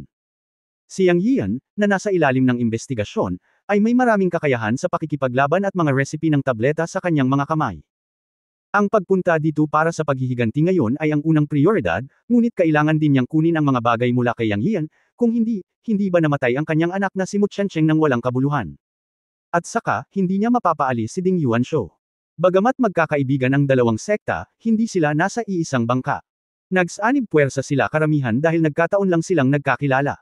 Magsama-sama kayo, utos ni Mu Guanghan sa 7 Qingcheng Xiantian na napaliligiran niya sa sandaling lumipad siya. Sa isang pagkakataon, sina Yang Yian, Ding Yuanshu, Mu Guanghan, at ang 10 katutubo sa ilalim ng dalawang sekta, na kabuuang 12 tao, ay sumugod kay Yang Yian. Sa sandaling ito, ang mga mata ni Yang Yian ay mataimtim at siya ay napaka-alerto. Dumating din si Wu Mokyo at ang 3 pang nasa likuran niya sa panig ni Yang Yian, at 4 laban sa 12 ang nagsimula ng laban. Sa pagharap sa pag-atake ng 12 innate masters, si Yang Yian ay gumagawa ng 2 bagay ng sabay-sabay. Bigla niyang inaktibo ang kaliskis ng dragon at agad na gustong patayin si Ding Yuanshu, na unang umatake. Ding dang! Ang ikinagulat ni Yang Yian ay nabigo ang pag-atake ng kaliskis ng dragon. Sa oras na ito, sumigaw si Ding Yuanshu, ang batang ito ay may magic weapon, lahat ay nagsasakripisyo ng magic weapon. Nang tumingin si Yang Yian, nakita niya na si Ding Yuanshu ay may hawak na isang malaking kutsilyo sa kanyang kamay sa isang punto, at ito ay isang espiritual na sandata sa kanyang pangunawa, at ito ay isang top grade. Ito ay talagang nagpalundag kay Yang Yian sa kanyang puso. Hindi katakataka na kaya niyang makayanan ang pag-atake ng kaliskis ng dragon. Nang matapos magsalita si Ding Yuanshu, lahat ng nasa field ay may kislap na liwanag sa kanilang mga kamay. Nakapagtataka, lahat ay may iba't ibang espiritual na sandata sa kanilang mga kamay. Gayunpaman, sa pangunawa ni Yang Yio, sina Ding Yuanshu at Mu Guanghan lamang ang may mataas na uri ng espiritual na mga sandata. Ang natitirang 10 tao ay may ilang mababang uri ng espiritual na sandata at ilang mataas na uri ng espiritual na sandata, ngunit karamihan sa kanila ay mababang uri. Lalong bumigat si Yang Yio sa kanyang puso. Talagang hindi niya alam kung paano magkakaroon ng napakaraming espiritual na sandata ang mga taong ito. Sa pangalan ng mga sinaunang mandirigma, ang mga espiritual na sandata ay tinatawag na magic weapons. Ngunit hindi ito ang punto ngayon. Ang punto ay nakaramdam ng pressure si Yang Yio. Agad na nagsimula ang away ng magkabilang panig. Si Wumakyo ay may mas mataas na antas ng paglilinang, at siya mismo ang nagpigil ng dalawang likas na ikapitong antas na magsasaka. Para naman kay Qiaofo at Wumaxia, ang bawat isa sa kanila ay nahirapan sa pagharap sa isa, ngunit sa kabutihang palad ay nagawa nilang pigilan sila. Binawasan ng 3 Ghost Cultivator ang pressure ng 4 na likas na cultivator para kay Yang Yiu. Kabanata 416, Pamagat Xian Tian mula sa 60 years ago. Kahit na pinawi ni Wumakyo at ng iba pang 3 Ghost Cultivator si Yang Yian sa pressure ng 4 na Xian Tian 7th level, kinailangan pa ring harapin ni Yang Yian ang 8 Xian Tian ng mag-isa, kung saan sina Ding Yuanshu at Mu Guanghan ay Xian Tian 8th level pa rin.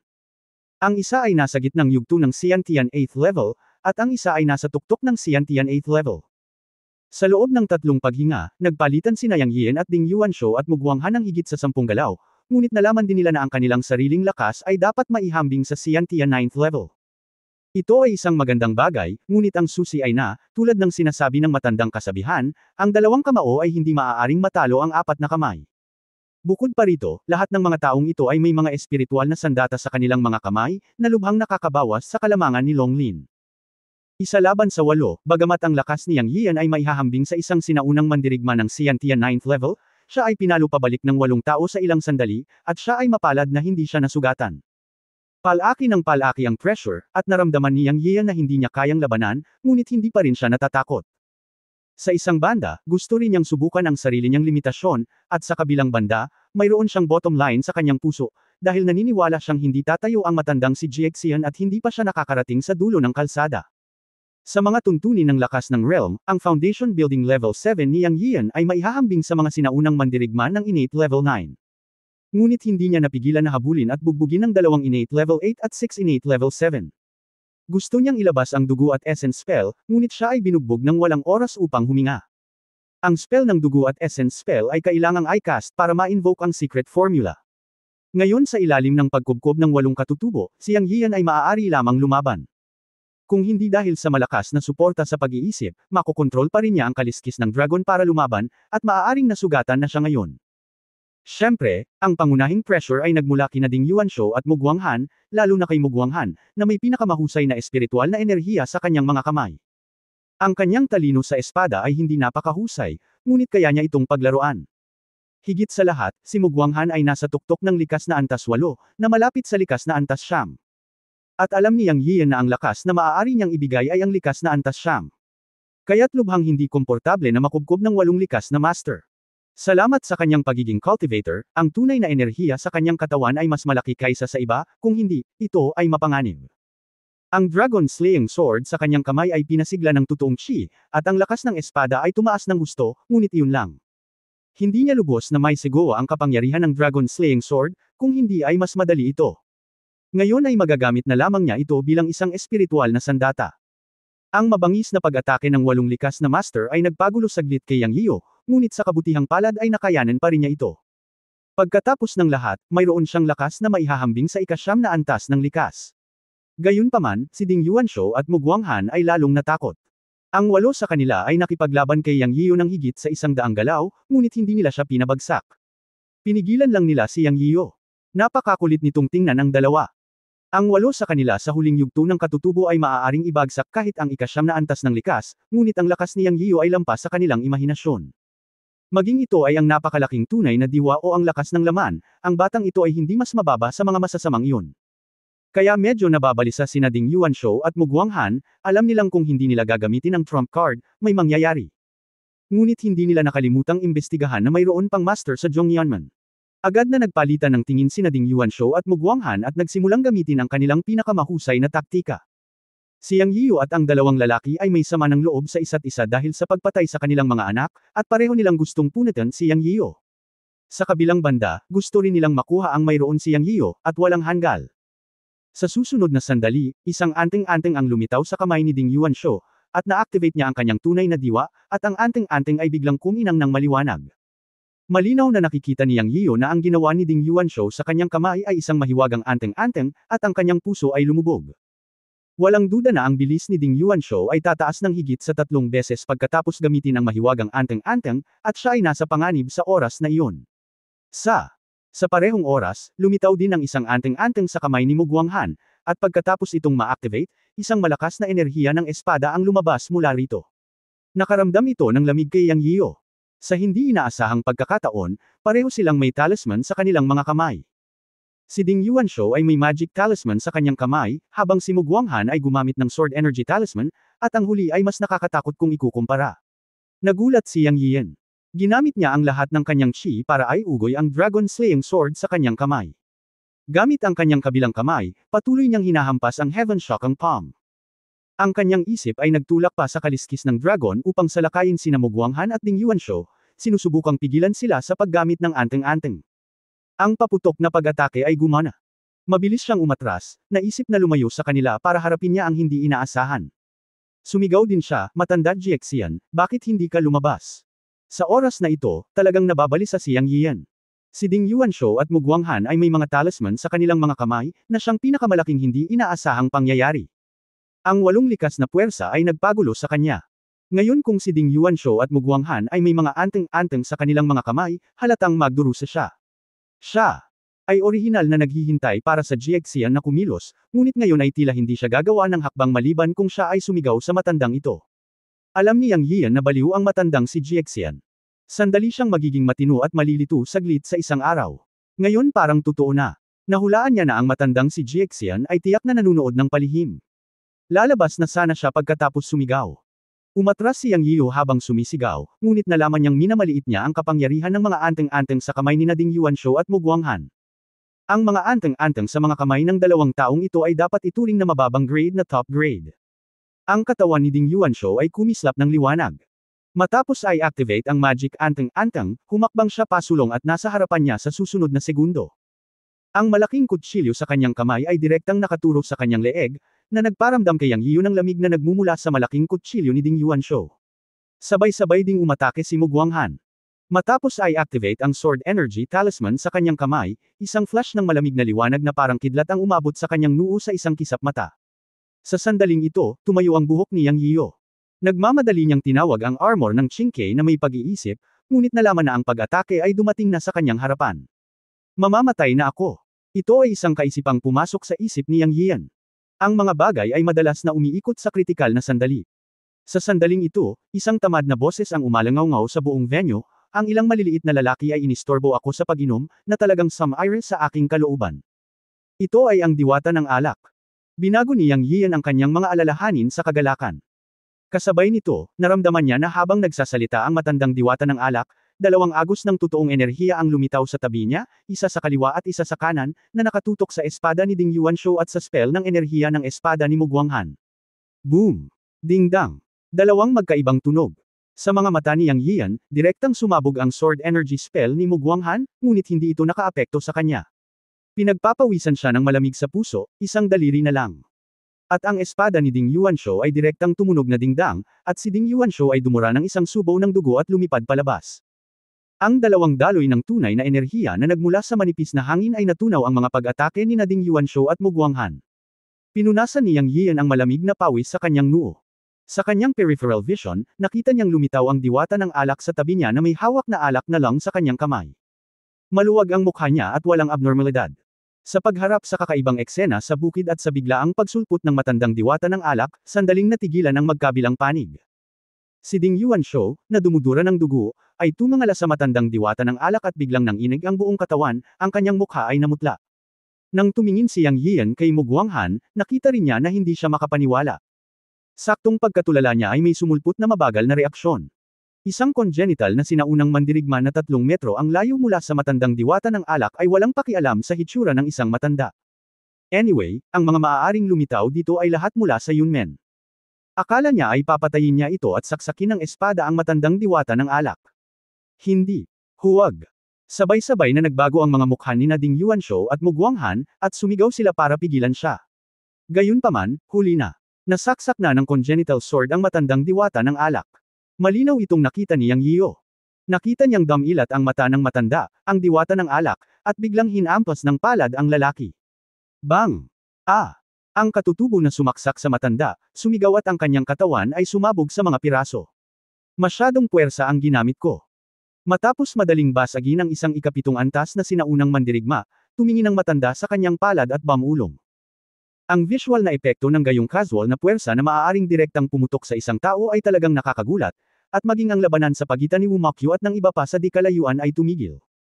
Nagpalitan ng tingin sina Ding Yuanshu at Mu Guanghan at nakita ang takot sa mga mata ng isa't isa. Saglit, habang nakatingin sa matanda, bumalik sa isipan nila ang 60 taon na ang nakalipas. Bata pa sila noon, at ang matandang nasa harapan nila ay isa ng may titulong likas na figure. 60 taon na niya itong hindi nakita, ngunit hindi pa rin nagbabago ang hitsura niya. Hindi nila inaasahan na ang taong ito ay lilito sa Yunmen. Sa sandaling ito, ang mga salita ni Yang Yiyo ay nagpang-inag kina Ding Yuanshu at Mu Guanghan. Grand Elder, tulungan mo akong pigilan silang dalawa, ako mismo ang papatay ng iba, sabi ni Yang Yiyo sa diwata ng alak. Gayunpaman, lumitaw ang isang eksenang hindi niya inaasahan, at ito rin ang eksenang pinakakinakabahan niya. Kabanata 417 ipinanganak sa Kunlun Void Realm. Muntik nang mamatay si Yang Yian sa kamay ni Ding Yuanshu at Mu Guanghan. Ngayon pakiramdam niya ay nakaligtas siya sa isang sakuna.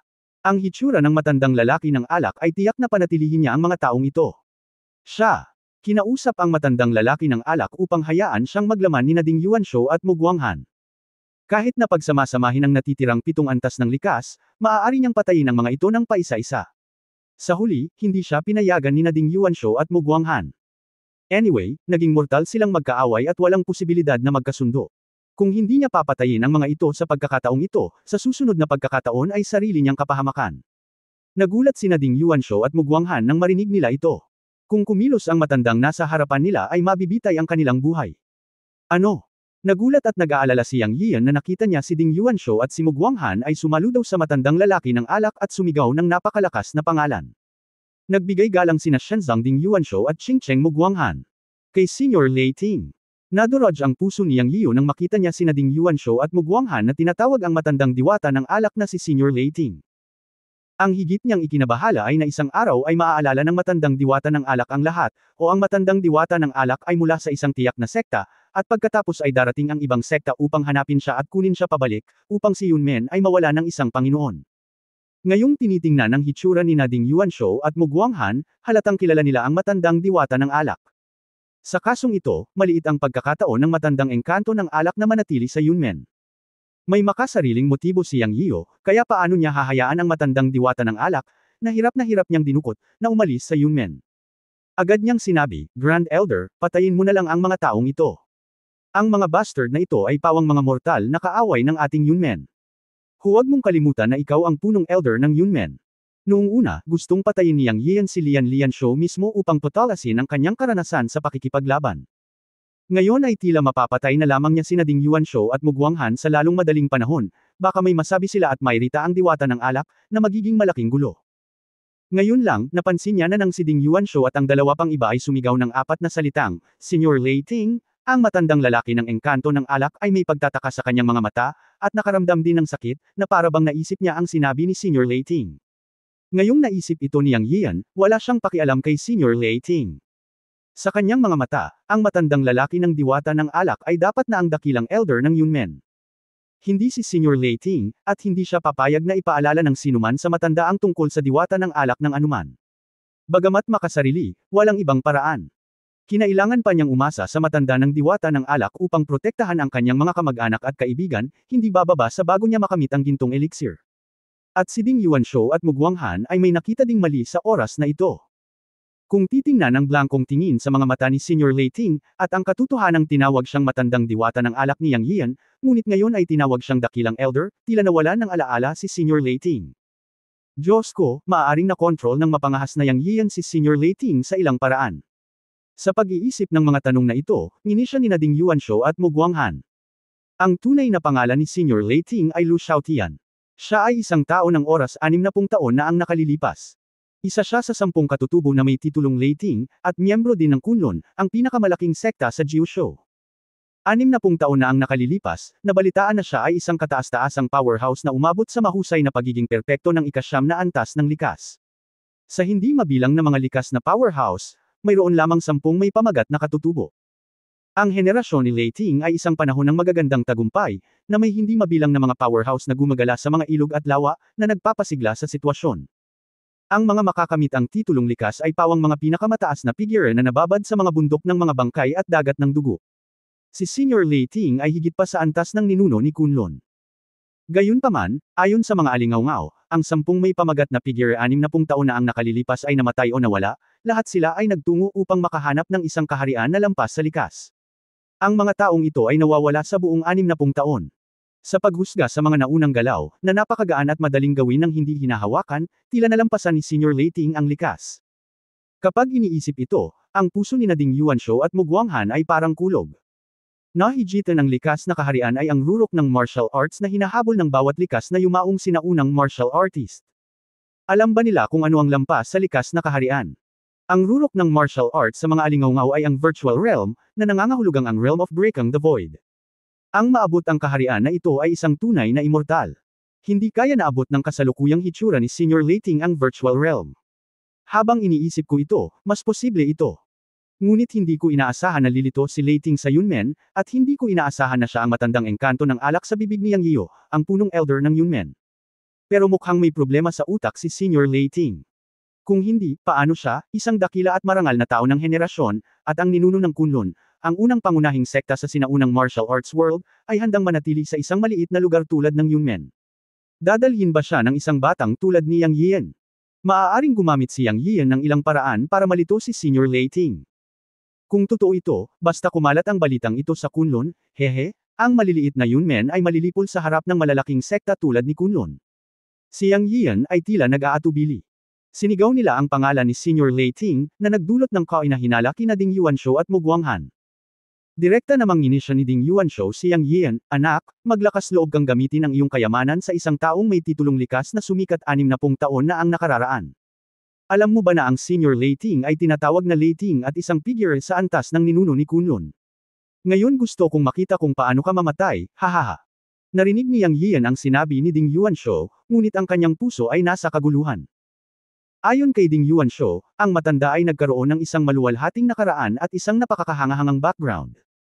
Ang pamagat na si Yan Tian mula 60 taon na ang nakalipas. Ang figure ng Kunlun Patriarch, ang unang pangunahing sekta sa sinaunang martial arts world. Kilala talaga nila ang matandang lalaki ng alak. Habang mas maraming nangyari, mas lumalakas ang pamatay na hangarin ni Yang Yian kay Ding Yuanshou at Mu Guanghan. Ang magkabilang panig ay may kanya-kanyang iniisip sa maikling panahon, at lahat sila ay tumingin sa matandang lalaki ng alak ng sabay-sabay. Ang susi ngayon ay ang matandang lalaki ng Drunken Immortal. Kung hindi kikilos ang matandang lalaki ng Drunken Immortal, maaaring umalis ng buhay sina Ding Yuanshou at Mu Guanghan. Sa kabaligtaran, kung kumilos ang matanda ng Drunken Immortal, tiyak na mamamatay silang dalawa. Tiningnan din ni Yang Yiu ang matandang lalaki ng Drunken Immortal. Hindi siya sigurado kung kikilos ang matandang lalaki ng Drunken Immortal. Ang matanda mismo ng Drunken Immortal ay may baliw na personalidad. Ngayong naihayag na ni Ding Yuanshou at Mu Guanghan ang kanyang pagkakakilanlan, hindi sigurado si Yang Yiu kung maaapektuhan ang matandang lalaki ng Drunken Immortal. Sa oras na ito, si Yang Yiu man o si Ding Yuanshou at iba pa, lahat sila ay tumingin sa matandang lalaki ng Drunken Immortal.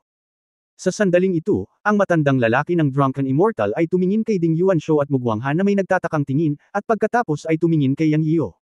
Sa sandaling ito, ang puso ni Yang Yiu ay sobrang tensyonado, dahil sa takot na baka magkamali ang matandang lalaki ng Drunken Immortal.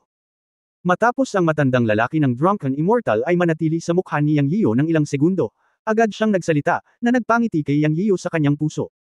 Ang matandang lalaki, ang diwata ng alak, ay nagsabi kay Yang Yian, ako ang punong elder ng Cloud Sect.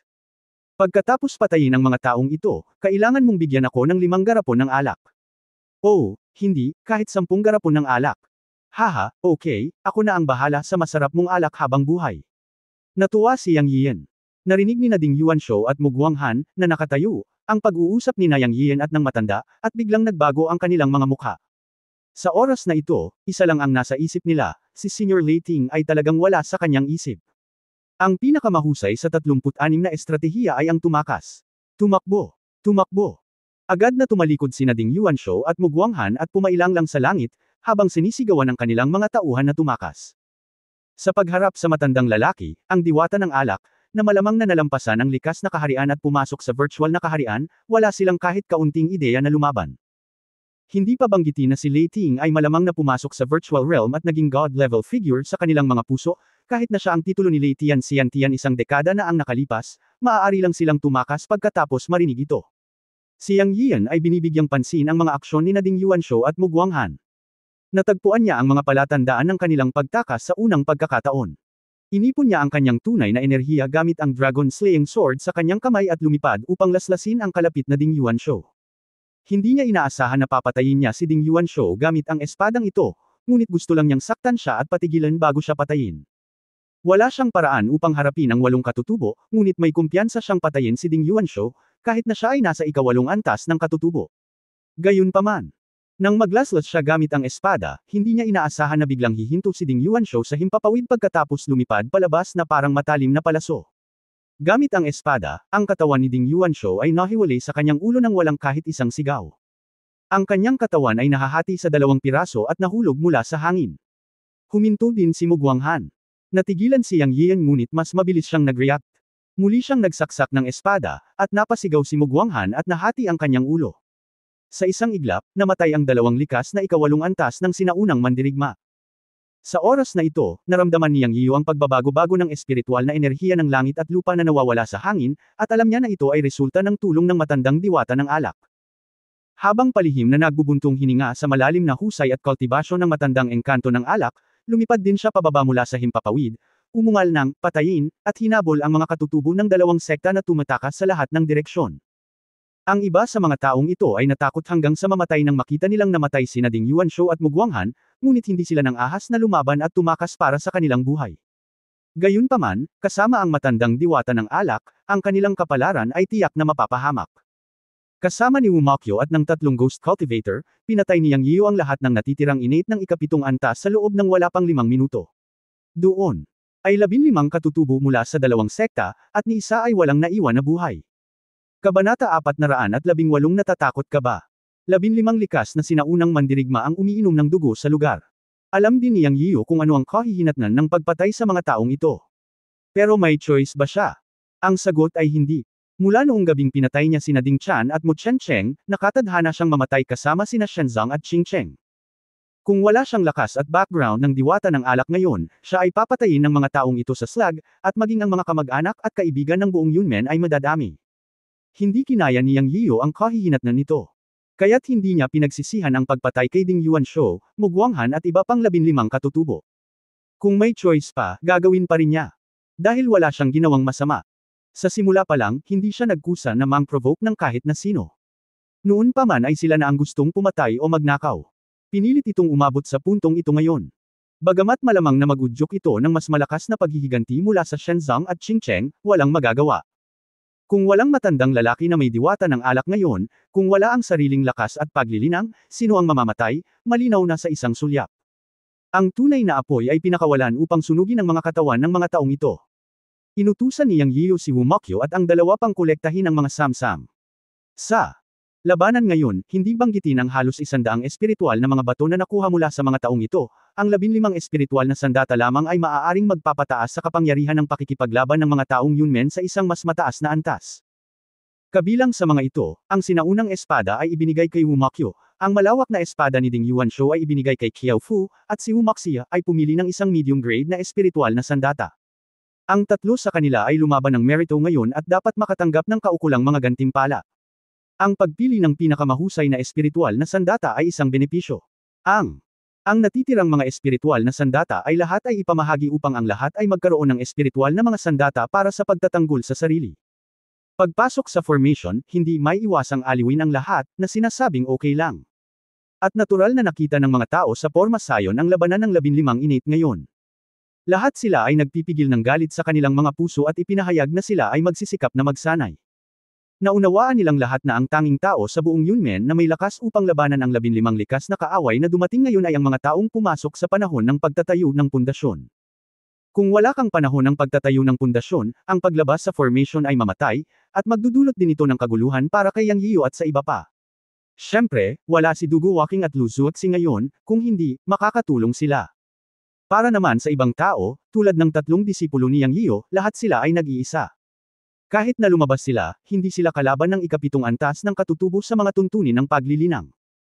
Inihayag ni Yang Yiu sa harap ng lahat na hindi isasara ang Garden Formation mula ngayon, upang maiwasan ang pagganti ng mga masters ng Shenzong at Qingcheng.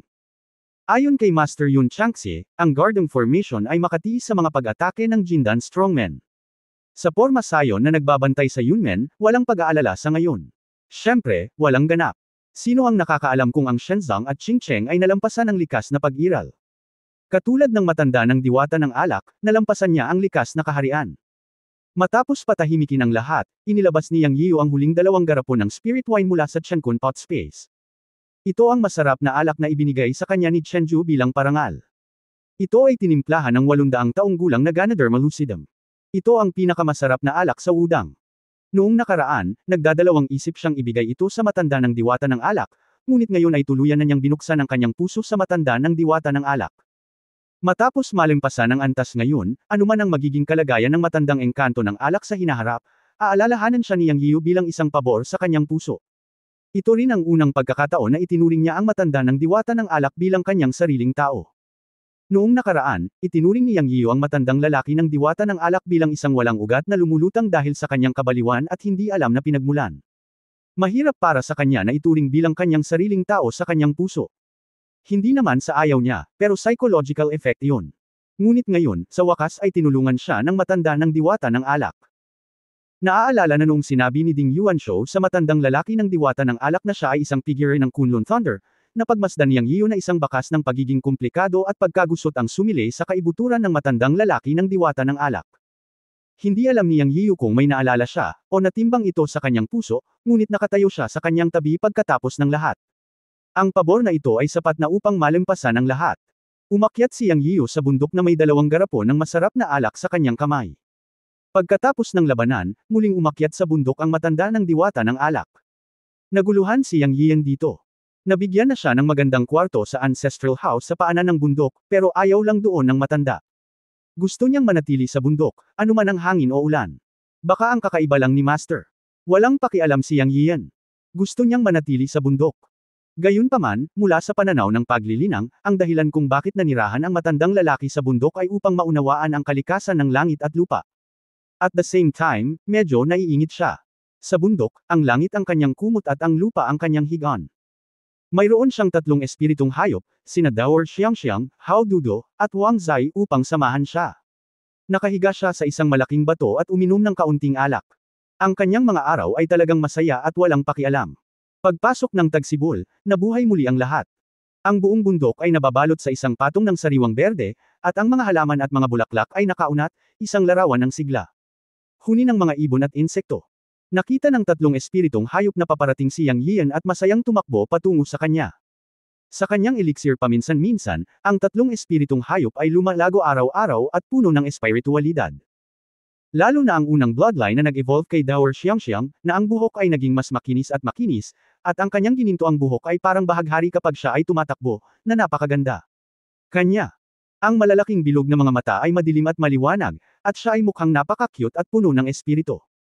Ang Hao Dudo ay pareho pa rin ang pangalan nito, medyo nakakatawa at medyo uto-uto, palaging pinupukaw si Daor, ngunit palaging inaapi ni Daor at sumisigaw.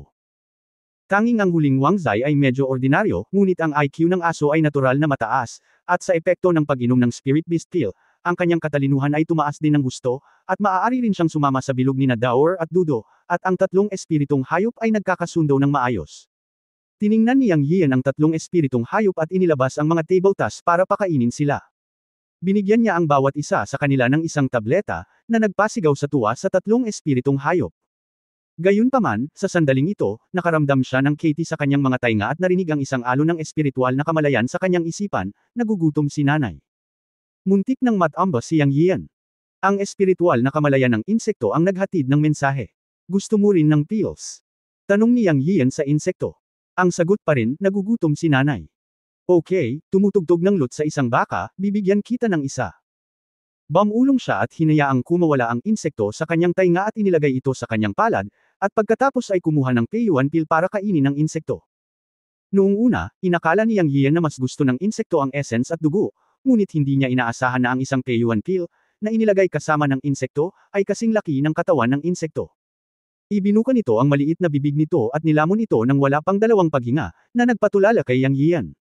Naisip ko na 2 kagat lang ang insekto at hindi dapat makakain ng isang buong Peyuan pill, ngunit hindi ko inaasahan na lulunukin nito ang lahat. Natakot akong hawakan ng bug, ngunit walang nangyari. Alam mo, ito ay P1 peel.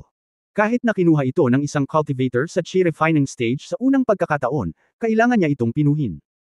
Ngunit diretso itong nilamon ng surot, at pagkatapos ay bumalik ito sa kanyang tainga at nagpatuloy sa pagtulog. Pagkatapos ay naisip ni Yang Yian ang tungkol sa pagganap ng bug sa ipinagbabawal na lugar ng pamilya Dugo at nakaramdam ng ginhawa.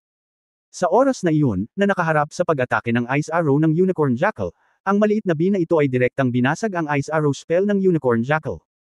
Ito lang ang ginawa ni Yang Yian na tumingin sa bug na may bagong hitsura. Ngayon ang bug ay isang larva na kakapisa pa lang. Kapag ito ay lumaki ng kaunti sa hinaharap, ito ay magiging kamangha-manghang.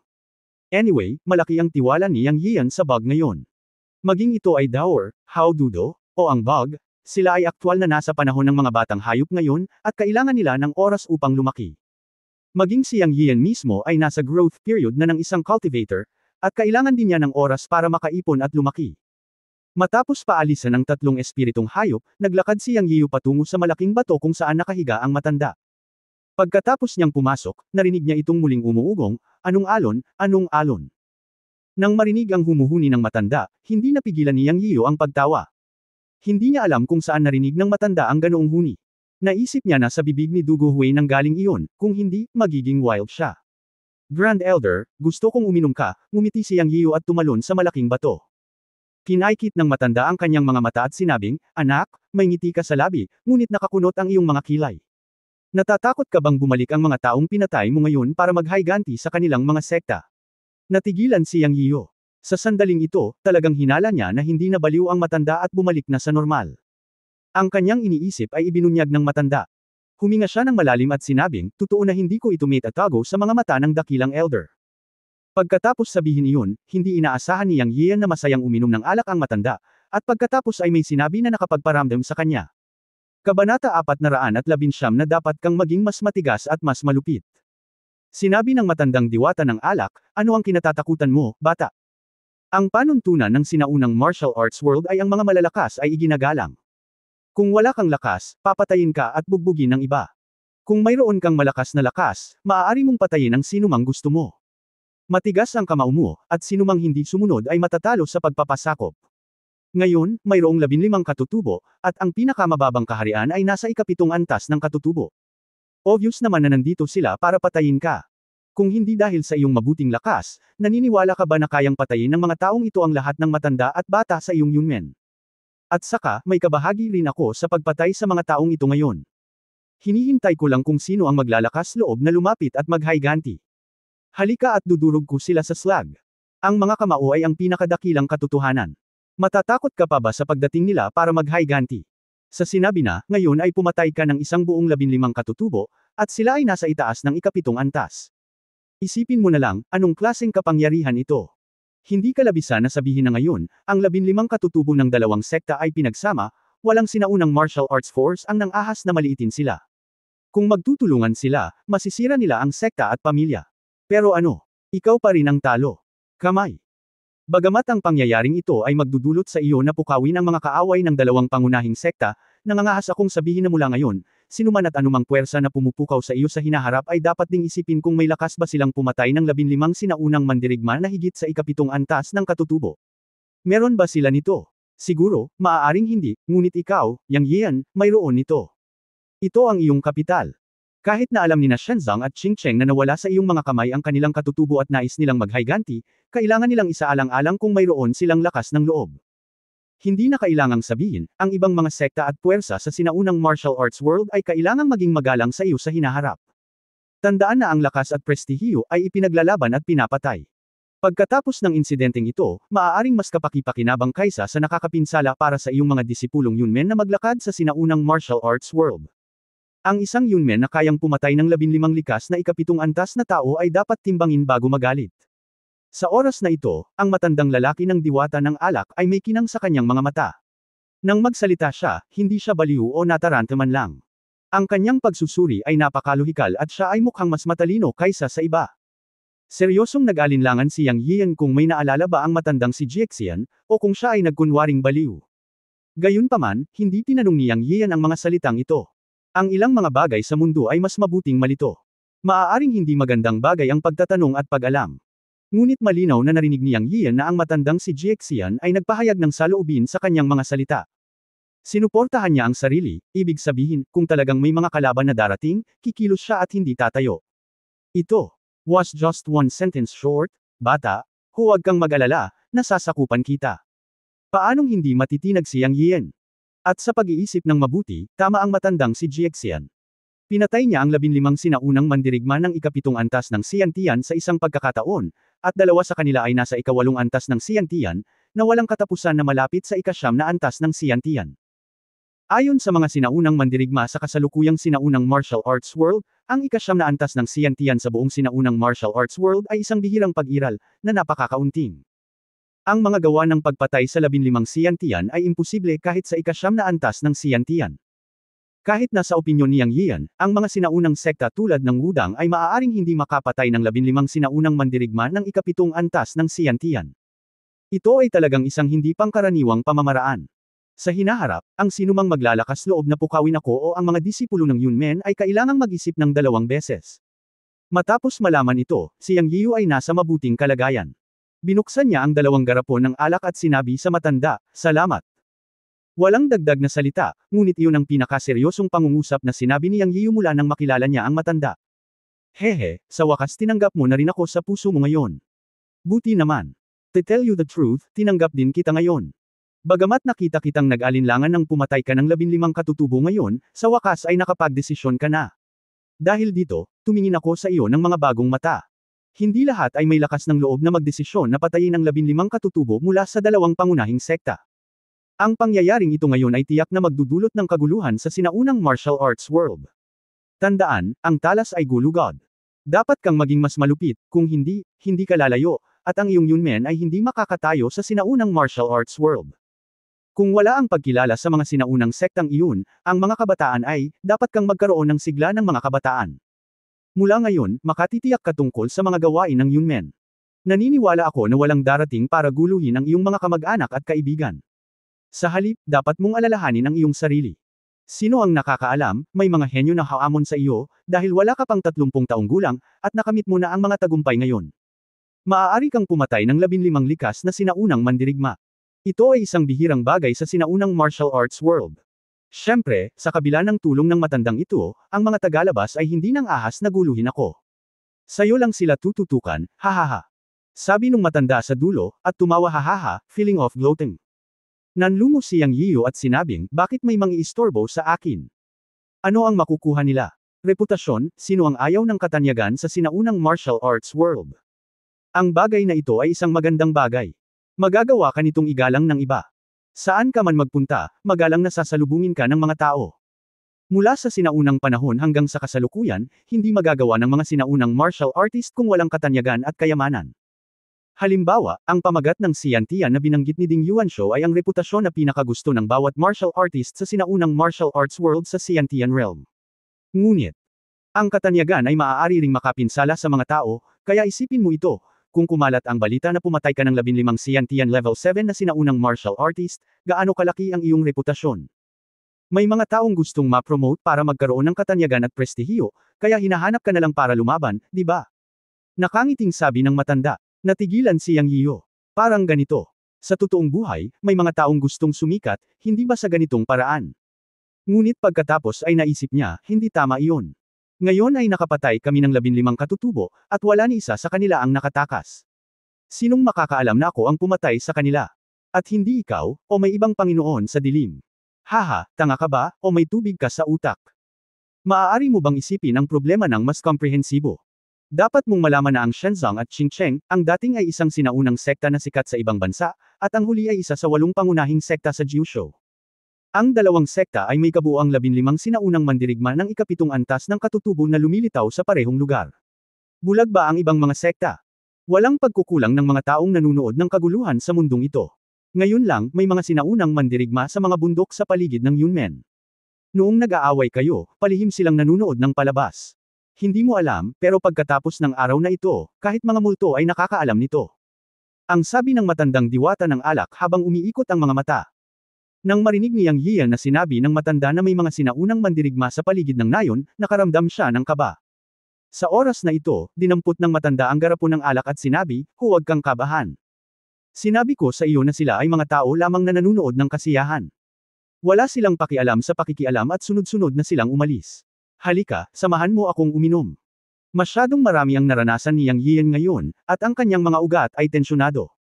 Matapos makinig sa matanda, hindi na siya nag-aasikaso at nagsimulang uminom. Mabilis na napalunok ang dalawang garapon ng alak.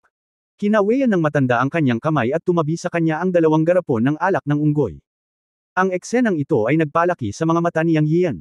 Ang unang pumasok sa isip niya ay ang apat na salitang, Chen Kun Magic Instrument.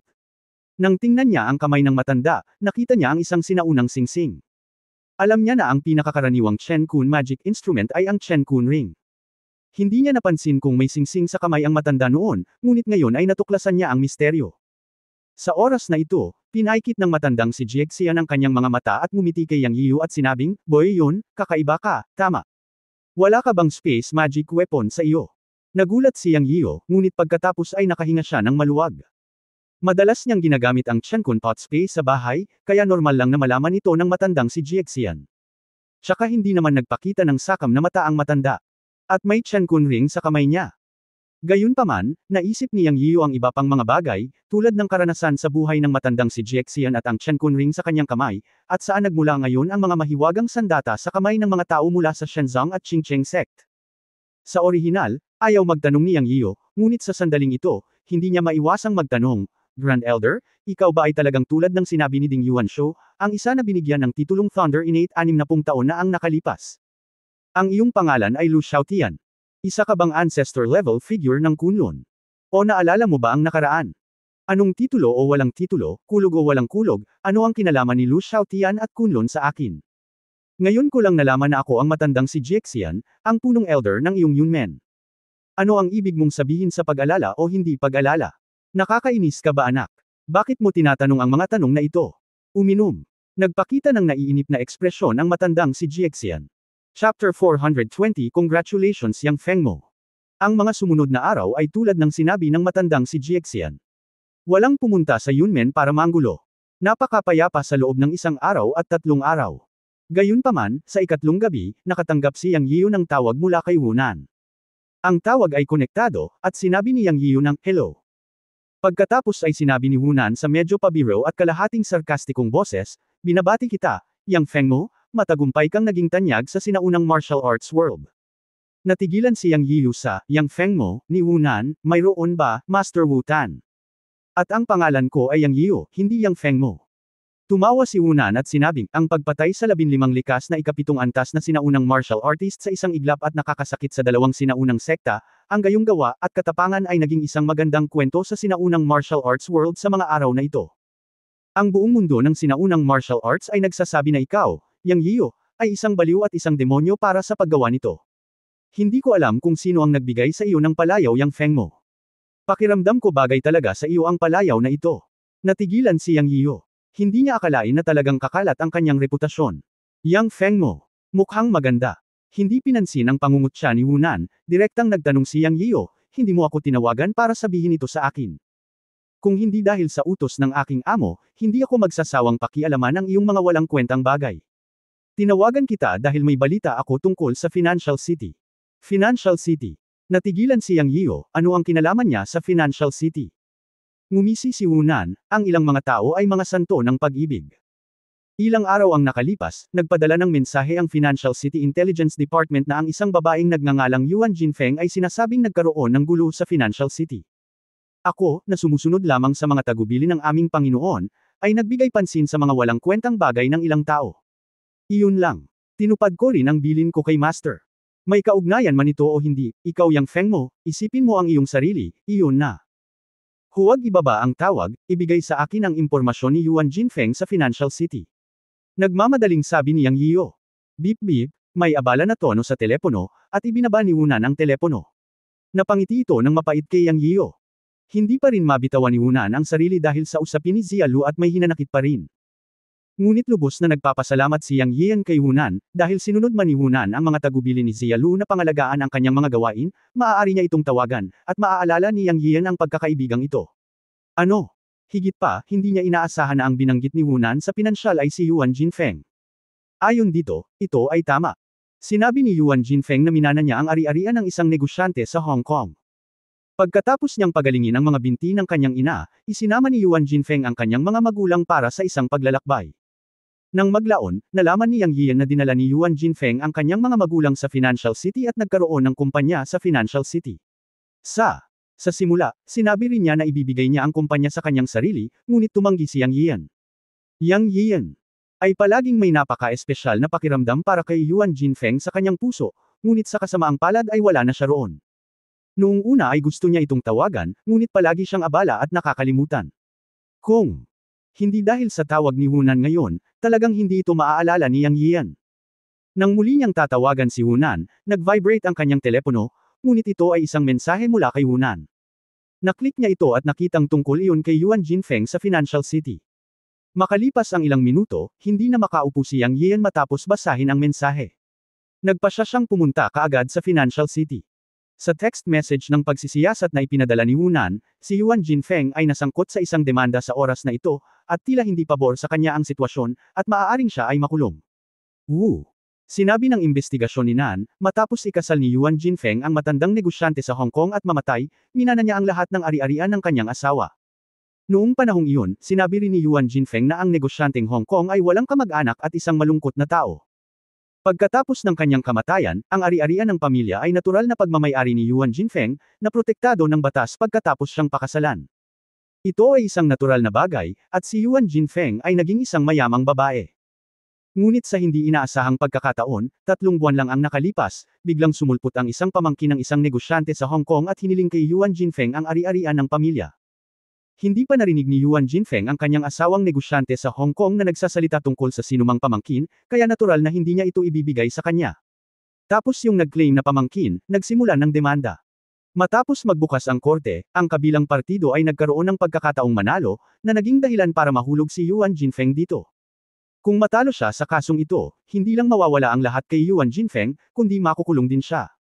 Ayon sa investigasyon at pagsusuri na ibinigay ni Hunan kalaunan, ang tinaguriang pamangkin ay medyo may kakayahan, nagbukas ng maraming relasyong panghukuman, at nakapeke ng maraming ebidensya. Gayunpaman, pamangkin nga siya ng negosyanteng Hong Kong, ngunit siya ay isang pamangkin na pumutol sa relasyon. Pagkaraang mamatay ang negosyanteng Hong Kong, tumalon siya, na naging dahilan upang mahulog si Yuan Jinfeng sa gulo. Ngayon ang kumpanya at ang ari-arian ng pamilya ay pansamantalang selyado ng korte, naghihintay para sa huling pagdinig upang ipahayag ang resulta, at lahat ay maaayos. Isipin ng isang babae sa ibang bansa, malungkot at walang magawa, nakalkalado ng iba, paano siya mabubuhay? Bilang sarili niyang babae, paano tatayo si Yang Yiu at hahayaan ang iba na ay bully ang kanyang babae? Kaya nagpasya siyang pumunta kaagad sa Financial City. Sa bahay ng matandang si Jiexian, walang magiging problema. Kung tungkol sa kanyang kaginhawaan, hindi naisip ni Yang Yiu ang tungkol dito. Pagkatapos lumabas, matatakot ba siya kung may humingi ng gulo? Ngayon siya ay maihahambing sa likas na ika-9 na antas ng lakas. In terms of single combat, wala talaga siyang takot kahit kanino. May 1 linggo pa bago ang huling pagdinig, at dapat magmadali si Yang Yiu sa Financial City upang tulungan si Yuan Jinfeng. Nagpadala ng mensahe si Yang Yian kay Hunan na humihiling sa kanya na tumulong sa pag-iimbestiga sa tinaguriang pamangkin. Naniniwala siya na tiyak na may nangyayaring hindi kapani-paniwala. Siya naniniwala din na tutulungan siya ni Hunan. Kahit na si Shen Longtan ay hindi malakas sa sinaunang martial arts, magaling siya sa katalinuhan. Naniniwala siya na tutulungan siya ni Hunan. Matapos itong ipaliwanag sa kanyang pamilya, tinawagan ni Yang Yian si Liu Ziki at hiniling na mag-book ng flight para sa kanya mula sa Guda International Airport papuntang Financial City. 3 araw na ang nakalipas, hiniling ni Yang Yian si Liu Ziki at ang kanyang kapatid na si Yang Shanshan na bumalik sa Guda. Ang isa ay nag-aral at ang isa ay napunta sa kumpanya. Sina Zhao Nan, Dugu Walking at Lu Zuoxi ay nanatili sa Yunqi Company pansamantala. Dumating si Yang Yian sa Financial City sa alas 6 ng gabi. Siya ang orihinal na tumawag kay Yuan Jinfeng, ngunit ang tawag ay hindi natuloy. Ngayon ay maaari na lamang siyang direktang pumunta kay Yuan Jinfeng ayon sa impormasyong ibinigay ni Hunan. Gayunpaman, pagkalabas niya ng airport, isang binata ang direktang lumapit sa kanya. Nakita ni Yang Yiu na ang binata ay isa pa ring sinaunang martial artist, ngunit isa lamang siyang sinaunang martial artist ng 3 antas ng Dark Energy. Pagkatapos lumapit kay Yang Yiu, magalang niyang tinanong, "Excuse me, ikaw ba si Mr. Yang Yiu?" "Ako, sino ka?" Naguguluhan si Yang Yiu dahil hindi niya kilala ang taong ito. Hello, sir, ako ay mula sa ikasyam na departamento ng Shenlongtan Intelligence Department. Hinihintay ka namin doon. Kinausap ng binata si Yang Yiyo sa mahinang boses at itinuro ang isang business car. Masaya si Yang Yiyo sa kanyang puso, ito pala ay mga tao ni Hunan. Nagpapasalamat siya kay Hunan sa kanyang puso. Bagamat malamig na kausap siya ni Hunan sa telepono, binigyan pa rin niya siya ng tulong, na naalala ni Yang Yiyo sa kanyang puso. Kasunod ng binata sa business car, nakita ni Yang Yian ang isang lalaking nasa loob na may dark-skinned middle-aged na lalaki. Mukha siyang maliit na tiyan, ngunit siya ay isang ikawalong antas ng dark energy cultivator. Nakasuot siya ng gold-rimmed glasses at mukhang matagumpay na tao. Naisip niya na siya ang dapat na maging pinuno na binanggit ng binata. Oo nga naman, pagkasakay ni Yang Yian sa kotse, ang nasa katanghaliang gulang na lalaki ay sumalo daw kay Yang Yian at sinabing, "Hello, Chief Instructor. Ako si Tan Mao, ang taong namamahala sa 9th Intelligence Department ng Shenlongtan sa Financial City. Ako ay nasa ilalim ng utos ng nakatataas upang tulungan ka sa lahat ng mga aksyon sa pinansyal na lungsod." Sumalo daw si Yang Yian bilang ganti, "Hello, Mr. Tan, ako si Yang Yian." Si Yang Yian ay may sertipiko ng militar na inisyu ni Shenlongtan, ngunit hindi niya nagustuhang isipin ang kanyang sarili bilang isang miyembro ng Shenlongtan. Sa katunayan, siya ay kaanib lamang sa Shenlongtan sa ibabaw. "Sir, punta ka muna sa hotel." Diretsyong tanong ni Tan Mao, na isang gwardya. "Punta tayo kay Yuan Jinfeng. May nakita ka bang mga resulta mula sa iyong pagsisiyasat?" Alam ni Yang Yian na dahil inayos ni Hunan si Tan Mao, dapat niyang imbestigahan ang mga gawain ni Yuan Jinfeng. "Okay sir," sagot ni Tan Mao, at pagkatapos ay sinabi sa binata na nasa harapan niya, diretso si Xiao Wang sa Kowloon, ang tirahan ng target number 1. Pagkatapos ay ipinakilala niya kay Yang Yiyo, pagkatapos kong matanggap ang paunawa mula sa itaas, lihim kong pinrotektahan si Yuan Jinfeng, na may codename No. 1.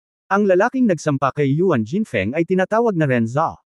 Siya nga ay tiyuhin at pamangkin ng asawa ni Yuan Jinfeng na si Ren Jiansheng, ngunit ayon sa aming pagsisiyasat, ang kapatid ni Ren Jiansheng, na ama rin ni Ren Zha, ay pinutol ang kanyang relasyon kay Ren Jiansheng sa ilang kadahilanan sa kanyang mga unang taon.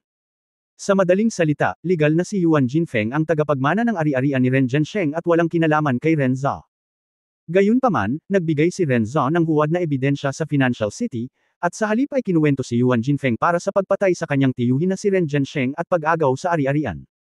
Ngayon ay inaakusahan ni Ren Zha si Yuan Jinfeng, na lubhang hindi pabor kay Yuan Jinfeng. Kasalukuyan naming sinisiyasat ang ebidensya ng pamemeki ng ebidensya ni Ren Zha. Hanggat nahanap namin ito, maaari naming iikot ang mga talahan na yan.